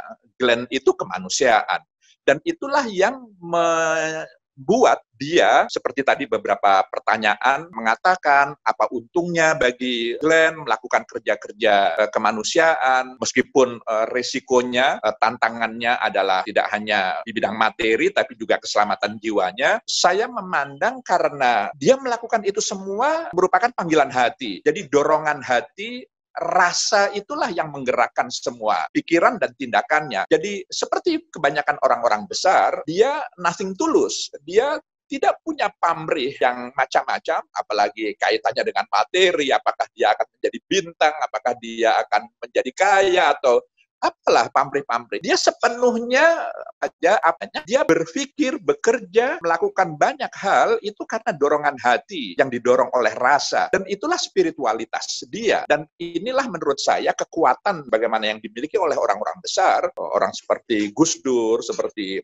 almarhum Munir, dan banyak tokoh-tokoh yang lain, itu mereka panggilan spiritualitasnya saja begitu. Jadi, dan apakah kita akan kehilangan, sulit mencarikan pengganti dengan berpulangnya Glenn? Ya, tentu kita semua merasa kehilangan. Tapi saya tetap optimis. Setiap orang besar yang berpulang, yang meninggalkan kita, itu pasti akan melahirkan banyak sekali orang-orang yang sejalan dengan pikirannya, yang lalu kemudian membesarkan perjuangan yang selama ini dilakukan. Gitu. Banyak sekali, untuk sekedar menyebut nama saja, setelah pulangnya Gus Dur, ada jaringan Gus Durian, yang itu justru semakin masifnya. Sepeninggalnya Munir, lahir sahabat Munir, banyak kelompok-kelompok yang saya merasa sepeninggalnya Glenn tentu akan banyak komunitas-komunitas yang lahir yang sejalan dengan apa yang diperjuangkan. Jadi saya amat sangat bisa merasakan yang Mas Angga tadi rasakan, memang tinggal oleh sahabat itu tidak terkatakan kesedihan kita, tapi saya ingin mengajak kita semua untuk berbesar hati bahwa ini hikmah Tuhan memanggilnya pulang sosok besar seperti Glenn agar kita dan semua kalangan itu termotivasi, terinspirasi untuk melanjutkan perjuangan almarhum. Saya pikir ini yang ingin saya sampaikan, sekedar sedikit berbagi apa yang saya rasakan kait dengan Glenn. Gitu, Mas Ican. Mas Susi, apakah ada beberapa pertanyaan yang mau disampaikan? Ya, banyak. Pertanyaannya banyak nih, mulai banyak nih sesudah para pemateri. Terima kasih Pak Lukman atas testimoninya, dan itu sangat penting dan menjawab sebagian pertanyaan dari penanya yang barusan. Saya akan bacakan sebagian dulu. Bertanya ini udah agak banyak, saya akan bacakan 5 dulu kali ya. Yang pertama dari Henry Topotubun, dia mengatakan, jujur saya sangat bangga dengan Glenn Fredly dan kerja-kerja sosialnya itu juga sangat baik. Tetapi pertanyaan saya adalah, kadang-kadang kegiatan ini menjadi sarana panjat sosial, dan ini berbahaya, dan memang sudah terlihat bahayanya, di mana segregasi seperti yang di Ambon itu masih ada. Untuk Pak Jeki, apakah sudah terpikir mengenai hal ini, dan apa langkahnya kira-kira? Itu yang pertama. Yang kedua, di Beatrix Yunarti Manehat, dia mengatakan bahwa kehilangan sosok kakak Glenn adalah kehilangan yang besar bagi kami di NTT. Kami berharap kita semua bisa meneruskan langkah-langkah kakak Glenn. Pertanyaannya, kemanakah kami harus melihat sosok dari tim dalam bidang kemanusiaan? Yang ketiga, dari Mbak Fani Rahman, seberapa besar sih pengaruh identitas komunal dalam Bina Damai? Mengingat Glenn ini kan musisi berdarah timur. Ini mungkin salah satu faktor yang menyebabkan Glenn memiliki pengaruh luar biasa dalam proses perdamaiannya. Jadi pertanyaannya soal identitas komunal. Yang keempat dari Suryaningsih Mila dari Sumba di NTT. Sejauh mana efektivitas pendekatan seni dalam kerja perdamaian? Bagaimana karya seni yang dikerjakan oleh almarhum Glenn berdampak pada keadilan struktural maupun kultural di Indonesia? Bagaimana pula kolaborasi soft approach dan hard approach dalam pekerjaan Bina Damai di Indonesia? Kemudian dari Donsa Paleng, bagaimana sosok Glenn ini berjumpa dengan pemikiran-pemikiran kemanusiaan? Apakah semata itu dijumpai dari konflik atau memang pengaruh pemikiran keluarga yang juga pengaruh besar terhadap kemanusiaan? Bagaimana pendidikan karakter yang luar biasa itu tertanam di dalam sosok seperti Glenn. Dan terakhir yang mau saya bacakan untuk sesi ini dari Kardina di Makassar. Mbak Dia, saya pun belajar mengenai minoritas dari kelasnya Pak Samsurizal Panggabean di UGM almarhum. Beliau juga yang menyatakan bahwa kita ini semua minoritas. Kita ini semua minoritas. Ini yang memberikan banyak pengaruh dalam cara berpikir dan bertindak saya sehari-hari. Itu mungkin pertanyaan-pertanyaan yang saya bacakan, mungkin nanti bisa dijawab oleh seluruhnya atau sebagiannya atau dirangkum. Saya persilahkan. Saya wrap up ya, biar mempermudah narasumber kita ini. Saya nanti akan mulai dari Pak Jeki saja, kemudian urutannya Pak Jeki, kemudian Mbak Dike, dan kemudian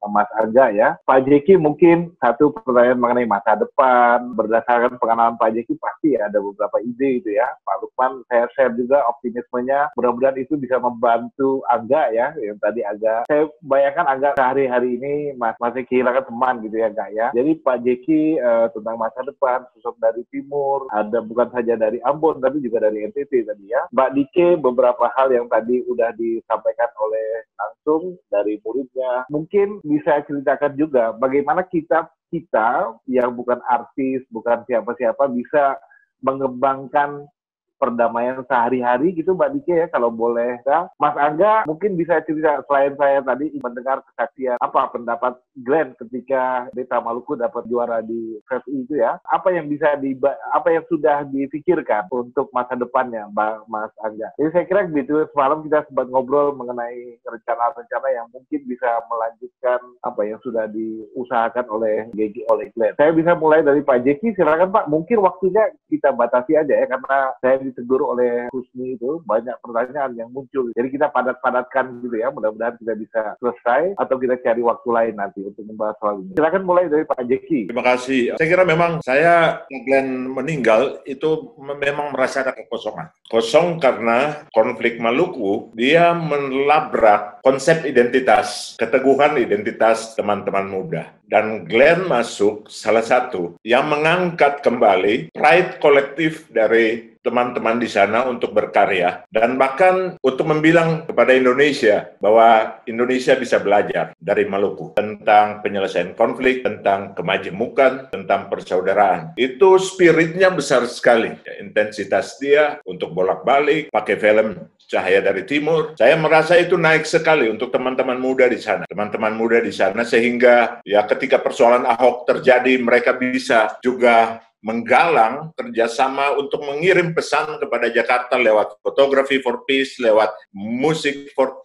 Peace, dan lain-lain untuk membilang bahwa Jakarta harus belajar juga pada kami yang sudah melewati kehancuran, pertentangan, dan sekarang kita bisa keluar dengan kekuatan yang baru untuk membilang jangan pernah terulang dari pengalaman kami. Dan saya merasa Glenn memberikan kontribusi sangat besar di situ, tentu dalam kerjasama dengan teman-teman yang lain. Itu yang membuat saya merasa kosong karena memang saya belum menemukan kira-kira sosok yang sebesar itu yang bisa turun ke bawah dalam interaksi partisipatoris dan mengangkat spirit kolektif teman-teman untuk keluar dari keterpurukan. Nah, saya kira apa yang dikatakan Pak Lukman benar, ya. Banyak teman-teman kemudian terlahir dari situ. Saya kira Irfan Ramli yang kemudian mengikuti tim manajemen Glenn dengan gabung dengan Bu Angga merupakan salah satu sosok inspiratif yang darinya kita bisa belajar bagaimana konsistensi untuk terlibat di dalam kerja-kerja itu dengan memakai media dan medium yang kita punya. Satu memang selalu saya bilang kepada teman-teman dari Indonesia Timur bahwa ya sekarang dunia sudah terbuka. Kita tidak usah besar-besar, kita konsisten saja pada apa yang kita punya untuk mengelola. Yang penting kemasannya itu universal. Jadi dari lokalitas yang kita punya, nilai-nilai universal itu yang kita sampaikan. Media dan mediumnya banyak. Dan orang akan merekord itu sebagai inspirasi. Sekarang banyak orang mencari dalam dunia yang tanpa batas inspirasi-inspirasi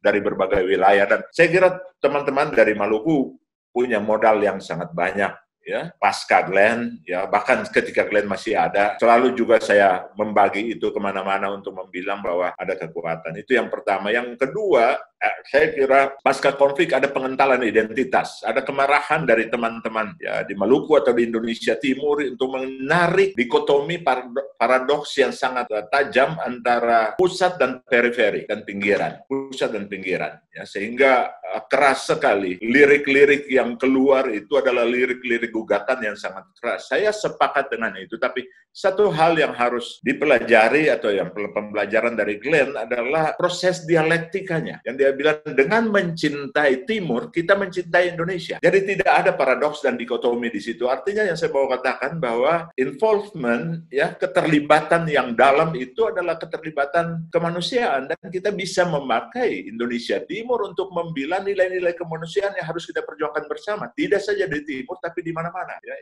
itu contoh. Yang ketiga barangkali adalah network. Glenn bekerja memang dengan network yang kuat, dan dia punya network yang kuat, dan dia mendedikasikan networknya itu, dia menggalang, menyemangati untuk masuk, ya, dalam gagasan-gagasan besar tentang kemanusiaan. Semua masuk dan berdialektika di situ, dan ini sangat dimungkinkan dilakukan oleh teman-teman dari Indonesia Timur ataupun dari mana saja. Kita bekerja di dalam jaringan, dan setiap orang memang punya kesibukan tetapi juga punya kepedulian. Tinggal bagaimana kemasan kita. Ini yang saya kira saya sangat sepakat bahwa Glenn pergi dengan kedukaan tapi jejaknya tetap hidup, ya, sebagaimana orang-orang besar lainnya yang kita berjalan dan bergerak di situ. Kita tidak bisa membesarkan atau terkunci hanya pada sebuah identitas tunggal, ya, tetapi membesarkan lapisan-lapisan identitas lain pada diri kita. Itu yang pembelajaran yang juga saya dapat, sehingga kita tidak menjadi meneras dalam benturan-benturan identitas. Dan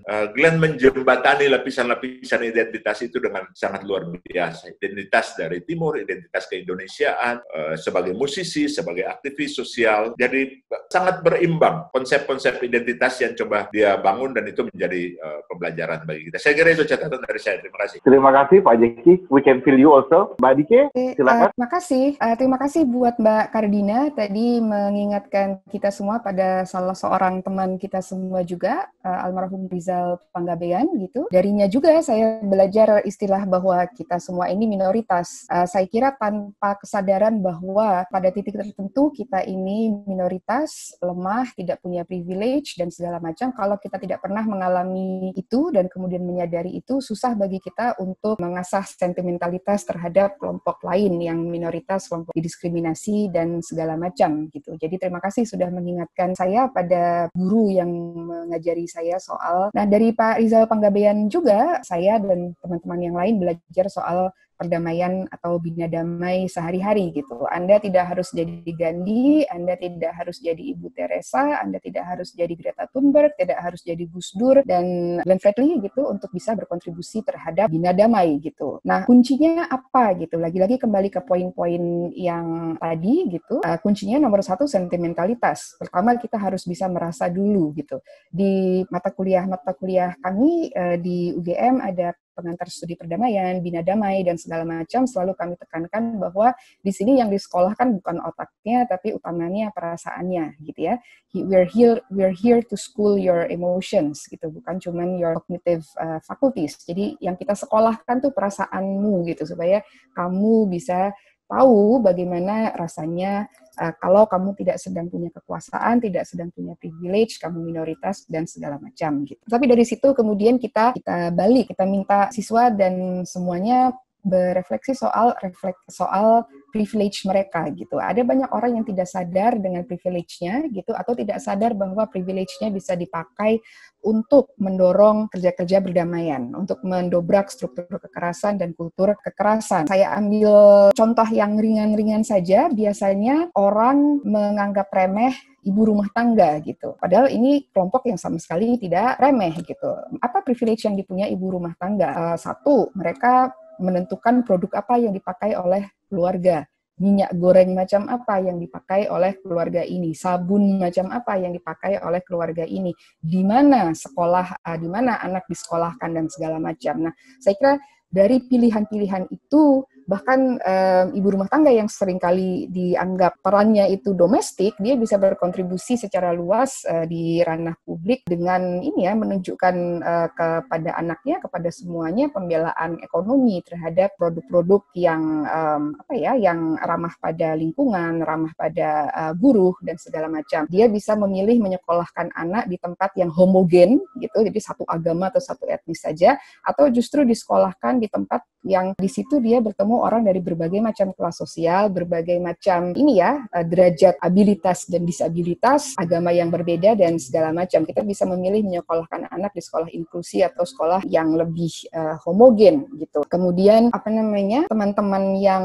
mahasiswa kami yang muslim yang sama sekali tidak pernah punya bayangan bahwa ternyata ada ya orang yang berdoa harus sembunyi-sembunyi. Ternyata ada ya orang yang mau berdoa aja harus minta waktu gitu. Kalau yang kita punya kelas, kalau kita punya seminar dan segala macam, itu biasanya ada break to berdoa gitu ya, itu udah given gitu. Jadi orang Islam nggak harus minta izin, nggak harus minta waktu, nggak harus sembunyi-sembunyi, nggak harus takut ketika beragama gitu, ketika beribadah. Nah, apa yang bisa dilakukan supaya teman-teman yang beragama lain juga merasa seperti itu gitu. Itu beberapa mahasiswa berpikir gimana ya supaya kalau ada ada acara-acara di gereja dan segala macam, kita yang muslim ini juga hadir dan secara fisik kelihatan muslim, sehingga kelompok muslim yang lain yang barangkali tidak suka dengan gathering ini gitu, mereka harus berhadapan dulu dengan yang sesama muslim. Ada isu soal rumah-rumah yang katanya dijadikan tempat beribadah gitu ya, rumah harusnya nggak boleh jadi tempat ibadah lah. Kalau tempat ibadah yang formalnya ditutup, nggak dikasih izin, ya mau nggak mau mereka harus menggunakan tempat ini gitu, dan mereka menjadi sangat rentan untuk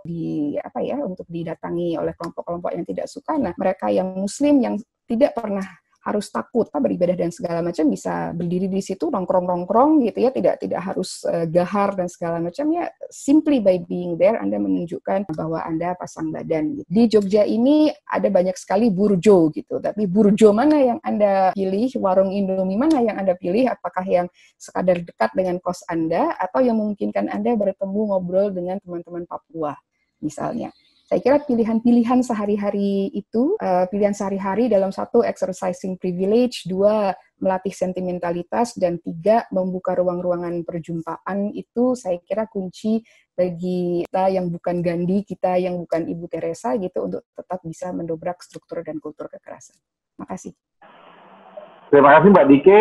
Sebelum saya kasih ke Angga untuk menjawab pertanyaan-pertanyaan tadi, saya tahu bahwa ini udah jam 12 ya, nanti kita serahkan saja kepada Mas Husni bagaimana mengaturnya. Dan saya juga ingin nanti minta, sebelum ditutup ya, minta mungkin Bapak Pendeta Jeki untuk kasih penutup terakhir sambil kita berdoa bersama-sama untuk almarhum Glenn di penghujung nanti ya. Nah, sekarang saya persilakan ke Mas Angga. Silakan Mas Angga.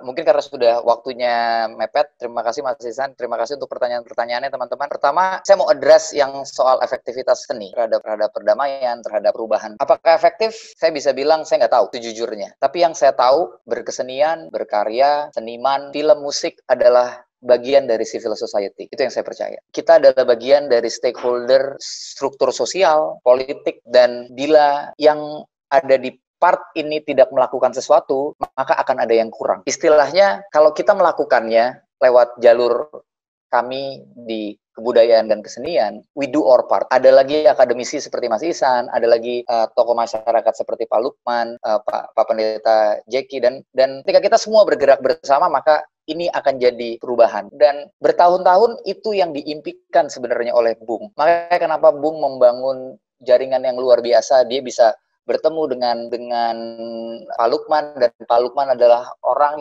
yang berkali-kali ada dalam pembicaraan kami bahwa kami bisa menitipkan harapan gitu dengan Menteri Agama seperti ini. Terima kasih untuk baktinya Bapak. Sehingga saya seminggu ini saya menangis, tapi juga saya berpikir bagaimana ini bisa dilanjutkan. Lalu kemudian saya recall sama peristiwa di Istana Negara. Saya dari Timur memenangkan film terbaik Piala Citra 2014.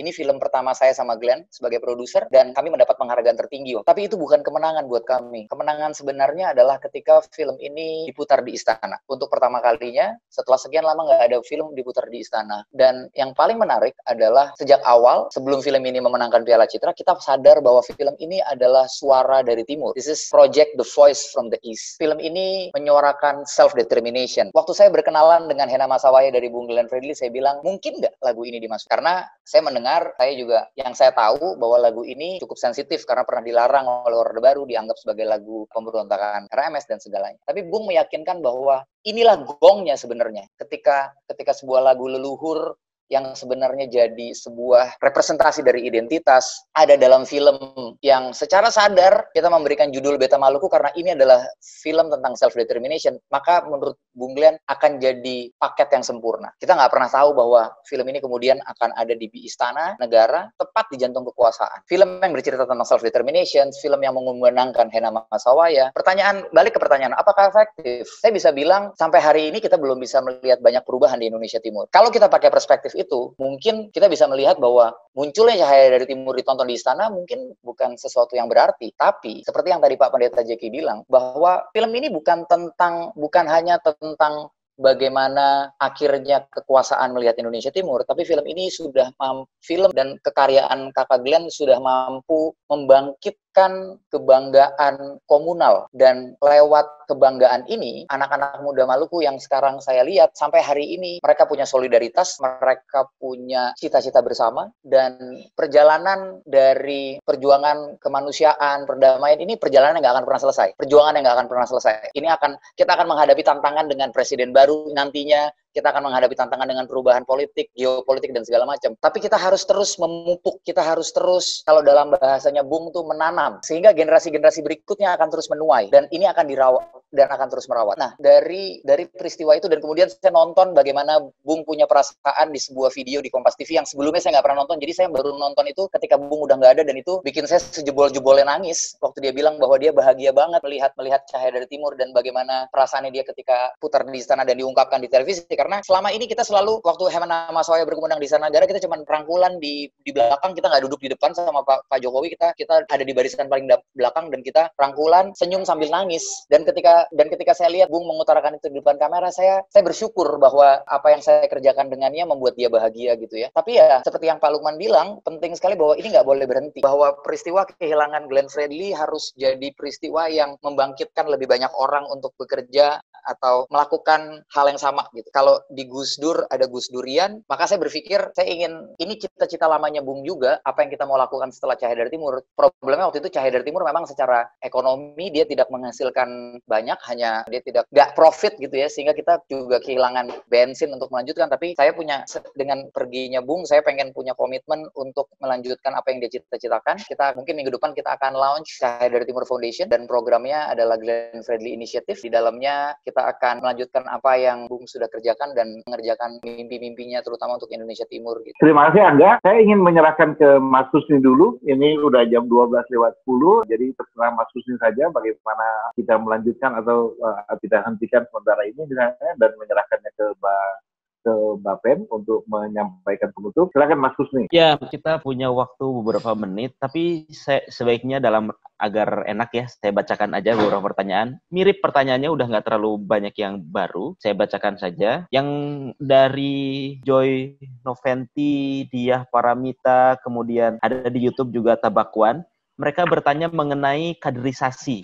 Bisa nggak sih kita membuat kaderisasi musisi menjadi aktivis model Glenn? Itu yang pertama. Dan jika bisa, apa yang bisa dilakukan? Terus yang kedua dari Linda, kebanyakan yang bergerak itu untuk perdamaian itu minoritas, sehingga karena mereka punya beban ganda. Lalu agar mayoritas juga punya kesadaran yang sama, apa yang bisa dilakukan? Terakhir, Yudit Tirawe, sejauh mana agama-agama ini sebenarnya oleh Pak Lukman tadi sudah cukup dijelaskan ya mengenai kesan terhadap Glenn, tentang bagaimana dogma agama itu tidak cenderung segregatif dalam memandang situasi.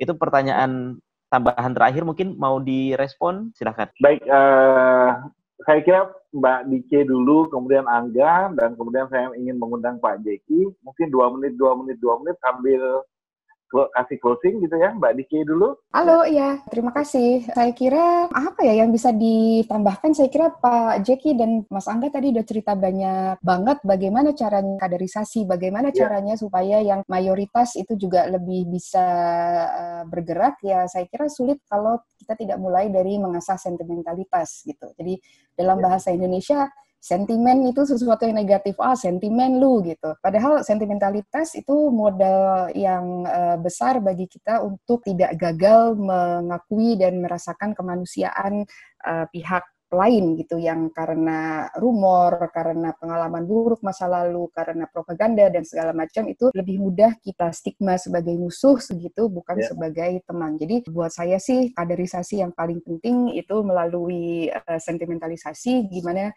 di lingkungan sekolah, lingkungan pertemanan, lingkungan kerja gitu, yang lebih perasaannya bukan sekadar kognisi. Mari kita memperbanyak pengalaman orang hidup dengan berbeda-beda, dengan dengan tidak hanya menjadi mayoritas, tetapi menyadari bahwa kita sering sekali juga minoritas. Saya kira itu aja. Makasih Angga. Tadi akan ada Yayasan Cahaya dari Timur, minggu depan akan di-launching. Apalagi, apa harapannya praktis yang bisa disampaikan di sini, Angga? Saya masih mau percaya Bung masih hidup. Itu yang pertama. Saya masih mau percaya bahwa Bung Glenn, bahwa kakak saya masih hidup. Dan dia hidup dalam nilai-nilainya, dia hidup dalam mimpi-mimpinya. Dan kalau kita mau rawat rasa percaya itu, berarti kita perlu untuk terus jaga mimpi-mimpinya.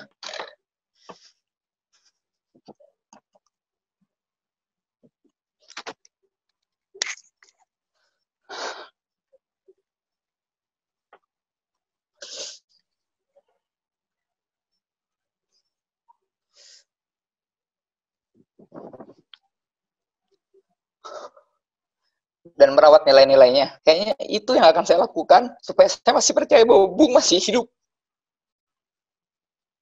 Gitu kira-kira masih. Kita akan mendukung upaya-upaya Angga. Saya yakin kalau kita bersama-sama dengan Pak Lukman, dengan Gus Durian dan sebagainya, akan mudah-mudahan apa yang dicita-citakan oleh Angga itu masih bisa kita lanjutkan. Sekarang saya minta Pak Bapen Jeki sambil menyampaikan ini, mungkin bisa kita berdoa bersama-sama. Bapen, silakan Bapen. Terima kasih. Ya. Wah, saya baru lihat Irfan bergabung. Pan. Nah. Ipang perlu dikasih ngomong kali-sekali ya. Iya. Boleh mau Ipang dulu? Ipang perlu dikasih ngomong. Oke. Ipang adik ideologisnya Bung soalnya. Silakan Bang Ipang. Aduh, harus bilang apa ya? Sampai tadi pagi sih masih susah tidur, masih keingat. Apalagi kemarin tuh hari ke-7 ya, Kakak Glenn nggak ada. Ya terpukul sekali, Kakak Glenn tuh punya arti besar sekali. Apalagi ya yang kayak tadi Angga bilang, saya tuh boleh dibilang orang yang setengah isi kepalanya itu apa yang jadi cita-cita Glenn gitu. Jadi cita-cita saya itu cita-cita yang berangkat dari cita-cita Glenn gitu. Maksudnya apa yang saya yakini kemudian itu hal-hal yang berangkat dari cita-citanya Kak Glenn. Sama kayak yang tadi Angga bilang ya, maksudnya apa yang jadi semangatnya Kak Glenn ini hal yang semua orang harusnya punya bayangan yang sama, bahwa apa yang ditinggalkan Kakak Glenn itu sesuatu yang harus kita rawat, sesuatu yang harus kita lanjutkan. Tapi saya tuh terus-menerus dari jenazah Kakak Glenn datang rumah duka, saya tuh bertanya-tanya gitu, bagaimana sih sebenarnya hidup jadi seorang Glenn Fredly yang kita kenal. Bagaimana sih melakukan kebaikan-kebaikan, bagaimana sih melakukan apa yang dia perbuat gitu.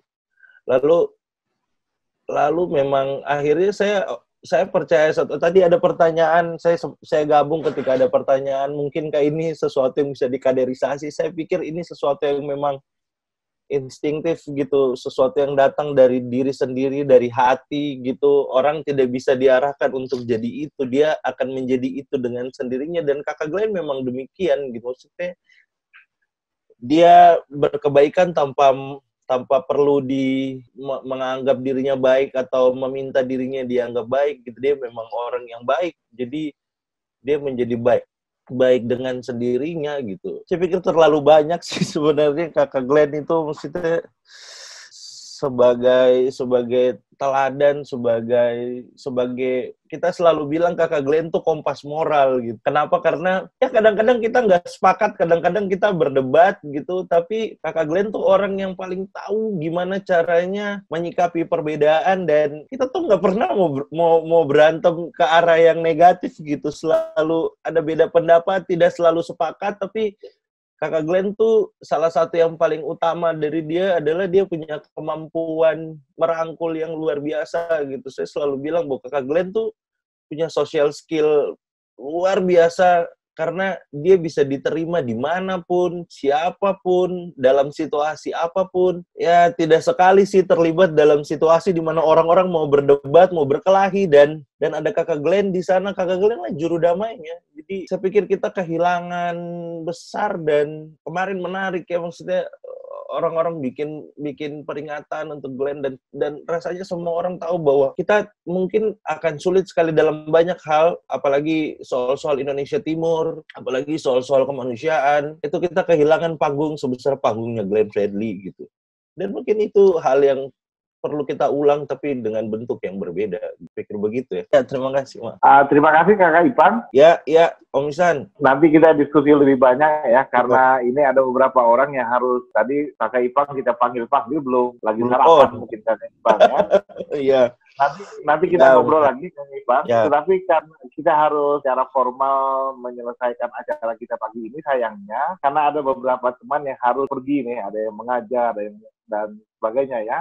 Jadi kembali saya ngundang Pak Jeki untuk kasih kata penutup lah atas nama kita semua, dan bisa nggak Pak Jeki memimpinlah kita ini untuk berdoa bersama-sama untuk kedamaian Kakak Glenn di sana. Silakan Pak Jeki. Terima kasih Mas Ican dan teman-teman. Satu catatan saya yang paling akhir adalah ya kita menghindar mistifikasi terhadap Glenn ya, karena apa yang dia teladankan jauh dari itu, ya bisa turun melebur, dan itu menjadi spirit bersama kita. Kita tidak centralize hanya pada Glenn, tapi juga dia menimba spirit sangat banyak dari relasi-relasi dengan kita, dan itu kekuatan bersama ya. Dan saya pikir ya, oke, kita sangat kehilangan Glenn, tetapi spirit itu tetap hidup untuk kita bersinergi di dalam kerja-kerja kemanusiaan dengan media dan medium apapun yang bisa kita pakai hari ini dan ke depan. Dan terima kasih untuk semua teman yang berjalan di jalan itu dengan komitmen-komitmen yang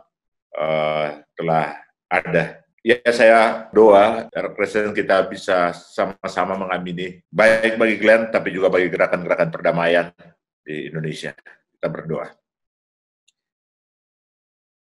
Ya Allah yang Maha Kuasa, kami mengucap syukur atas anugerah kehidupan yang Engkau karuniakan di dalam kehidupan kami lewat berbagai cara, media, dan medium yang Tuhan perkenankan, sehingga kami boleh diperkaya sebagai manusia dan kualitas kemanusiaan di dalam diri kami dan relasi-relasi kami menjadi semakin penuh dari waktu ke waktu. Terima kasih atas anugerah Glenn yang juga hadir di antara kami, dan di antara masyarakat luas, di antara bangsa ini, yang mentransfer spirit positif di dalam karya-karya bersama untuk membela dan merawat kehidupan. Ia telah pergi, kami berdoa untuk ketenangan dan kedamaiannya bersama Engkau, ya Bapa. Bagi semua kami yang ada saat ini, tuntun kami untuk dapat memakai semua anugerah dalam perjumpaan dengan Glenn maupun yang ada pada masing-masing talenta dari kami untuk semakin giat mengabdikannya bagi kerja-kerja kemanusiaan dan lingkungan dalam bidang apapun yang kami geluti. Sertai kami pada masa yang tidak menentu ini, sertai bangsa ini, semua upaya dan kerja keras termasuk yang dilakukan oleh pemerintah dan semua teman-teman untuk bisa keluar dari prahara COVID-19 ini. Kami pertaruhkan hidup ini kepadamu Ya Allah, inilah doa kami, hamba-Mu berdoa di dalam nama Kristus. Amin. Makasih.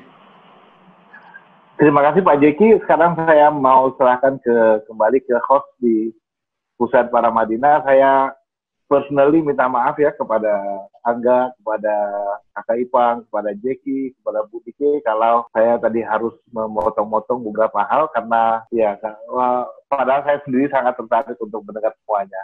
Silakan Husni. Baik, terima kasih Pak Ihsan yang sudah memimpin jalannya diskusi. Saya ucapkan terima kasih sekali lagi kepada Pak Jeki, Bu Diah Kusumaningrum, Mas Angga, dan juga beberapa orang yang memberi testimoni. Pak Lukman, ada Mas Ipang, dan teman-teman yang lain. Terima kasih juga atas pertanyaan-pertanyaan yang diajukan. Mohon maaf tidak semuanya. Di sini ada beberapa testimoni juga belakangan. Ada yang semuanya positif, dan silakan dibaca di chatroom. Terima kasih atas partisipasi Bapak Ibu sekalian. Untuk bisa saling menyapa, saya akan unmute semuanya agar bisa saling melihat perpisahan. Terima kasih semuanya. Mas Bob, apa kabar? Terima kasih. Ya, mohon maaf apabila ada kekeliruan ya. Terima kasih. Assalamualaikum warahmatullahi wabarakatuh. Terima kasih. Terima kasih. Semangat. Terima kasih. Terima kasih, Kak Angga. Terima kasih Angga. Tuhan berkati.